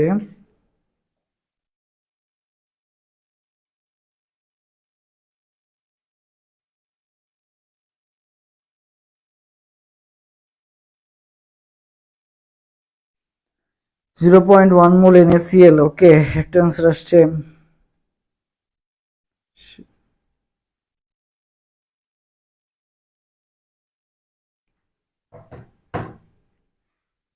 NaOH কেন 26 27 আনসার দিচ্ছ না তোমরা, কোনটা আনসার দিচ্ছ, 26 আনসার দিচ্ছ কেন, 27 আনসার দাও, 27।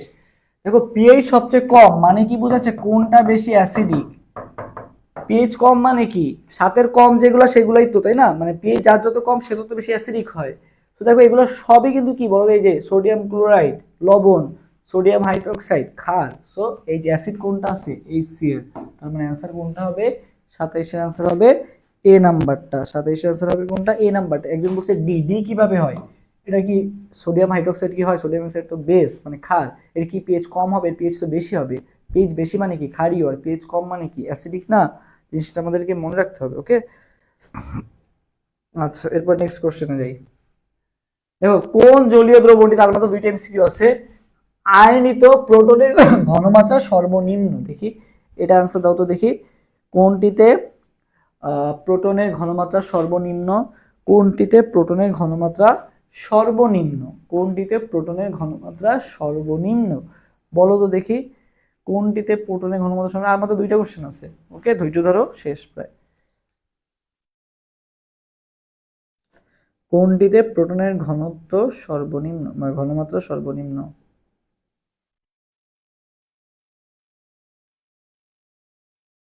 28 28 দ্রুত সবাই কই, বাজে কয়টা 12টা 21, এত আগে ঘুমাই গেছো সবাই।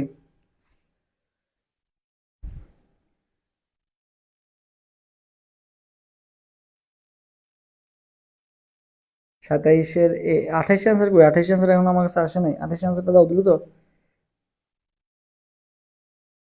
28 কি তোমার মাথায় বুঝতে পারতেছো না অ্যান্সারটা, আচ্ছা দেখি আমি তোমাকে সহজ করি। দেখো কোন জলীয় দ্রবণটিতে প্রোটনের ঘনমাত্রা সর্বনিম্ন, এখন প্রোটন মানে কি, প্রোটন মানে তবে এইচ প্লাস, এইচ প্লাস বাড়া মানে কি বলতো, এইচ প্লাস, প্রোটন মানে কি এইচ প্লাস, বা এইচ প্লাস বাড়া মানে কি অ্যাসিডিক হওয়া, ঠিক আছে। H+ বাড়া মানে কি অ্যাসিডিক হওয়া। তো তোমাকে বলা হয়েছে প্রোটনের ঘনমাত্রা সর্বনিম্ন, মানে H+ এর মান কি বলতো কম। H+ এর মান কম মানে কোনটা কম অ্যাসিডিক, তোমাকে এইটা আস্ক করা হয়েছে মেইনলি, বুঝছো? তোমাকে কি আস্ক করা হয়েছে, কোনটা ভাইয়া কম অ্যাসিডিক, কোনটা ভাইয়া কম অ্যাসিডিক, বুঝছো? এটা তোমাকে আস্ক করা হয়েছে কোনটা কম অ্যাসিডিক, মানে কম অ্যাসিডিক মানে কি পিএইচ বেশি, কম অ্যাসিডিক মানে কি পিএইচ বেশি, বেশি অ্যাসিডিক মানে কি পিএইচ কম। তুমি ফাইন্ড আউট করবা কম অ্যাসিডিক, কম অ্যাসিডিক মানে কি পিএইচ যার বেশি হবে, ঠিক আছে। সো দেখো এটার পিএইচ 1, এটার পিএইচ 0.1, এটার পিএইচ 4, এটার পিএইচ 1.5। তো তোমার কাজ কি হবে পিএইচ বেশি যেটা সেটা ফাইন্ড আউট করা। এই যে ভাইয়া পিএইচ বেশি, দেখো বাকি সবগুলোর পিএইচ কম মানে ওগুলা বেশি অ্যাসিডিক। এটার পিএইচ কি 4 মানে এটা কি কম অ্যাসিডিক, আর কম অ্যাসিডিক মানে কি প্রোটনের ঘনমাত্রা কি হবে সর্বনিম্ন। ক্লিয়ার? ক্লিয়ার হলে কমেন্ট করো ক্লিয়ার। ওকে, আচ্ছা। হ্যালো অ্যাসিড সমূহের মধ্যে কোনটা তীব্রতম? আগেই বলছিলাম হাই। হাই মানে কি তোমার হচ্ছে সবচেয়ে বেশি তীব্রতম কে হাই, হাই মানে হচ্ছে তীব্রতম। ওকে, আচ্ছা। রক্তের বাফারের নাম কি বলো? রক্তের বাফারের নাম কি? রক্তের বাফারটা লাগবে। সো রক্তের বাফারটা কি? রক্তের বাফারটা ওই যে প কে বলে ফ, বাইকার্বনেট বাফার, ঠিক আছে। কি বাফার? বাইকার্বনেট এবং কার্বনিক অ্যাসিড বাফার। কি বাফার? ব কে বলে ফ, প্রোটিন বাফার, বাইকার্বনেট বাফার, আর ফতে ফসফেট বাফার। ওকে, আচ্ছা। সো থ্যাংক ইউ সবাইকে যারা শেষ পর্যন্ত ছিল। কেমন লাগলো তোমাদের ক্লাসটা? নেক্সট তোমরা কোন চ্যাপ্টারের উপর ক্লাস চাও সেটাও আমাকে জানাও। আমি হচ্ছে আজকে রাতে রুটিন করতে বসবো। সো রমজান মাসে আজকে দেখলাম যে আসলে তোমাদের রেসপন্স কেমন আসে বা কি আসে, তারপর বেস করে রুটিনটা বানাবো, এই যে রমজান পরবর্তী রুটিনটা, এই জন্য ওয়েট করতেছিলাম। সো সবকিছু কি বুঝতে পারছো? কারো কোনো টপিকে কোশ্চেন থাকলে জানাতে পারো। আজকে ক্লাসটা এই পর্যন্তই। আর হচ্ছে কেমন লাগলো তোমাদের কাছে ক্লাস? ওকে, সো শেষ, আমরা অবশেষে শেষ করলাম। প্রায় 2 ঘন্টা লাগলো আমাদের ক্লাসটা শেষ করতে। আমি স্লাইডটা দিয়ে দিব, সমস্যা নেই, আপলোড দিয়ে দিব। তোমরা যারা পেইড ব্যাচের স্টুডেন্ট আছো তোমাদের যে লিঙ্কটা দেওয়া আছে ড্রাইভের, ওই ড্রাইভ লিঙ্কে পিডিএফটা আজকে সবগুলো আপলোড করে দিব। গতকালকের ফিজিক্সের ক্লাস, আজকে ম্যাথের ক্লাস এবং আজকে যে কেমিস্ট্রি ক্লাস হয়েছে সবগুলো একসাথে আমি আপলোড করে দিব আর কি। ওকে, সমস্যা নেই। আর তোমরা হচ্ছে কয়েকদিন ভালো মতো পড়ো, রমজান মাস, আমাদের নিজেদেরও ভার্সিটিতে ক্লাস থাকে, প্লাস হচ্ছে এই যে তারাবি পড়া লাগে। সো সব মিলে আসলে এনার্জিটাও খুব কম থাকে। সো তারপর আমরা চেষ্টা করছি যতটুকু পারা যায় তোমাদের জন্য ক্লাস নেওয়ার। দিনের বেলা ক্লাস নিতে আসলে একটু প্যারা বেশি, তারপরও চেষ্টা করব, কারণ দিনের বেলা রোজা রেখে ক্লাস নিতে একটু কষ্ট হয়ে যায় স্বাভাবিকভাবে, কারণ ভার্সিটিতে ক্লাস থাকে, সে ক্লাস করে এসে আবার ক্লাস নেওয়া একটু টাফ, বাট চেষ্টা করবো নেওয়ার। আর সন্ধ্যার পরে তো একটু এনার্জি থাকে, পানি খাওয়া যায়, গলা শুকায় যায়। সো এই মিলে আর কি চলতেছে মোটামুটি। ওকে, সমস্যা নেই। ফিজিক্স ওকে, সুন্দর হয়েছে, থ্যাংক ইউ রিমু হাসান এবং জান্নাতুল নাইম। আচ্ছা, ম্যাথ ক্লাসটা অনেক ভালো হয়েছে সুবর্ণা বলছে, thank you Subarna. Math class আমরা ম্যাথ ফিজিক্স ওই যে বললাম, যারা ম্যাথ নিয়ে ভয় আসো আমাদের পেইড ব্যাচে কিন্তু ম্যাথের ভয়কে দূর করে দেওয়া হচ্ছে। ম্যাথ কিন্তু অনেক ভালো মতো স্লাইড আকারে গুছিয়ে দেওয়া হচ্ছে। সো স্লাইডগুলো তুমি দেখে যাও, অনেক ভালো করতে পারবা। এই কয়েকদিনে আসলে তোমার যে অ্যাডভান্স লেভেলে প্রিপারেশন লাগবে এমনটা না, তুমি যেটুকু দরকার সেটুকুই পড়ানো হচ্ছে। আমাদের স্লাইডগুলো খুবই গোছানো, সো এই জন্যই আমরা স্লাইডে ফোকাস দিছি। সো ইনশাল্লাহ তুমি অনেক ভালো একটা আউটপুট পাবা, এটুকু দোয়া, মানে এটুকু ভরসা তোমরা রাখতে পারো। ওকে, ধন্যবাদ সাদিয়া এবং বাড়িরা বুসরা। রাতে ক্লাস নিলেই ভালো হয়, জিনিয়া জমা বসে। ওকে, রাতে নিব। ফিজিক্স নেবেন না? হ্যাঁ, ফিজিক্স তো নিচ্ছি। ফিজিক্স হচ্ছে আমাদের পেইড ব্যাচে চলতেছে। ফিজিক্স হচ্ছে গতকালকে হয়ে গেছে ফিজিক্স ক্লাস, নেক্সটেও আগামীকালও হতে পারে। সো ক্লাস চলতেছে, আজকে একটা ক্লাস ফ্রি দিলাম আর কি, দেখলাম তোমাদের আসলে রেসপন্স, তোমাদের সাথে অনেকদিন আড্ডা দেওয়া হয় না। আর আমিও হচ্ছে আসলে ক্লাস মানে একটু অসুস্থ ছিলাম, এই জন্য ক্লাসও নিচ্ছিলাম না, এখন থেকে আবার কন্টিনিউ করবো ইনশাল্লাহ। সো দোয়া করো সবাই। রমজান মাস সবার কামব্যাকের একটা মাস, ঠিক আছে। রমজান মাসে আগে যা যা হয়েছে সমস্ত ভুল ত্রুটি বাদ দাও, এখন থেকে নতুন করে শুরু করো। তোমরা হচ্ছে অন্যান্য ইউনিভার্সিটির মতো এমন টাইম পাও নাই, এখন রমজান মাসে অনেক টাইম আছে। নিজের আত্মাকেও পরিশুদ্ধি করতে পারবা, নিজেকে একটা রিস্টার্টও দিতে পারবা। সো এই সুযোগটাকে কাজে লাগাও, ইনশাল্লাহ রমজান মাস তোমার জীবন পরিবর্তন করে দিতে পারে আর কি। ওকে, সো রমজানের এই রহমতটাকে কাজে লাগাও, আল্লাহর কাছে বেশি বেশি করে চাও, তাহাজ্জুদ পড়ে পড়ে চাও, ঠিক আছে। তাহাজ্জুদ এই মাসে কিন্তু বলা যায় যে আল্লাহ তাআলা তোমাকে মানে দেওয়ার জন্য বসে আছেন আর কি, ঠিক আছে? তুমি চেয়ে নিতে পারো নাকি, এটাই হচ্ছে কথা। সো তুমি যদি চাও, আল্লাহ তাআলা কখনোই তোমাকে নিরাশ করবেন না। সেহরি খেয়ে মানে সেহরি যেহেতু খাবা, সেহরিও কিন্তু অনেক বরকতময়। সো এই যে কিছু কিছু সময় থাকে আর কি, যে সময়গুলা বলা যায় যে দোয়া কবুল হয়, যেমন ইফতারি আগ মুহূর্তে দোয়া কবুল হয়, তারপরে হচ্ছে আজানের সময় কিন্তু দোয়া কবুল হয় আর কি, ঠিক আছে? সেরকম আর কি অনেক দোয়া কবুলের অনেক তারপর তাহাজ্জুদে কিন্তু অনেক দোয়া কবুল হয়। সো এই সময়টা একটু চেয়ে নাও আল্লাহর কাছে, দেখবা যে আহ রমজান মাসের বরকত আরো কয়েক গুণ বেড়ে যাবে তোমার লাইফে। ওকে, তো সবার জন্য শুভকামনা থাকলো, দেখা হবে ইনশাল্লাহ ক্লাসে। সবাই ভালো থাকো। আর যারা টার্গেট এসি 4.0 কোর্স সম্পর্কে বিস্তারিত জানতে চাও, আমাদের অ্যাডমিশন পেজ অথবা আমাদের হোয়াটসঅ্যাপে মেসেজ দাও, ইনশাল্লাহ বিস্তারিত তোমাকে দিয়ে দেওয়া হবে। সবার জন্য শুভকামনা। অনেক রাত হয়েছে, খাওয়া দাওয়া করো, রেস্ট নাও। আর একটা বিষয় হচ্ছে শরীরের প্রতি যত্ন নিও, বেশি পড়তে যাও না, খুব মানে পড়বা না এমনটা না, যেটুকু পড়াচ্ছে ওইটুকু পড়ো, বাট বেশি ইফোর্ট দিতে যেও না। দেখা যাবে পরে যে শরীর অসুস্থ হয়ে যায়, গুচ্ছতে এত ভালো প্রিপারেশন নেওয়ার পর যাও ডাব্বা মেরে আসা লাগবে, ঠিক আছে? সো এই ভুল করো না। শরীরের প্রতি যত্ন নাও। রমজান মাসে একটু কম পড়ো, বাট যেটুকু পড়বো ওইটুকু তোমার মাথা আমি কাজে দিচ্ছি আর কি। ওকে, সো শরীরের প্রতি যত্ন নিও আর কি। ওকে, রুটিন দিবেন কবে? আজকে রাতে দিয়ে দিব। আমি এখন রুটিনের কাজ নিয়ে বসবো আর কি, সমস্যা নাই। আচ্ছা, সো রমজানের ফায়দাটা আহ, ভালো মতো ইউজ করো, আর পড়তে থাকো, পড়ো। প্লাস হচ্ছে চেষ্টা করবো রাতে পড়াটা বেশি করে দেওয়া, দিনের বেলা আসলে শরীর কাজে দিবে না, মাথায় গ্লুকোজও যাবে না। ওকে, আচ্ছা, সো ভালো থাকো সবাই, আমার জন্য দোয়া করো যাতে সুস্থ শরীরে তোমাদের জন্য ক্লাস নিতে পারি। ওকে, আল্লাহ হাফেজ, আসসালামু আলাইকুম।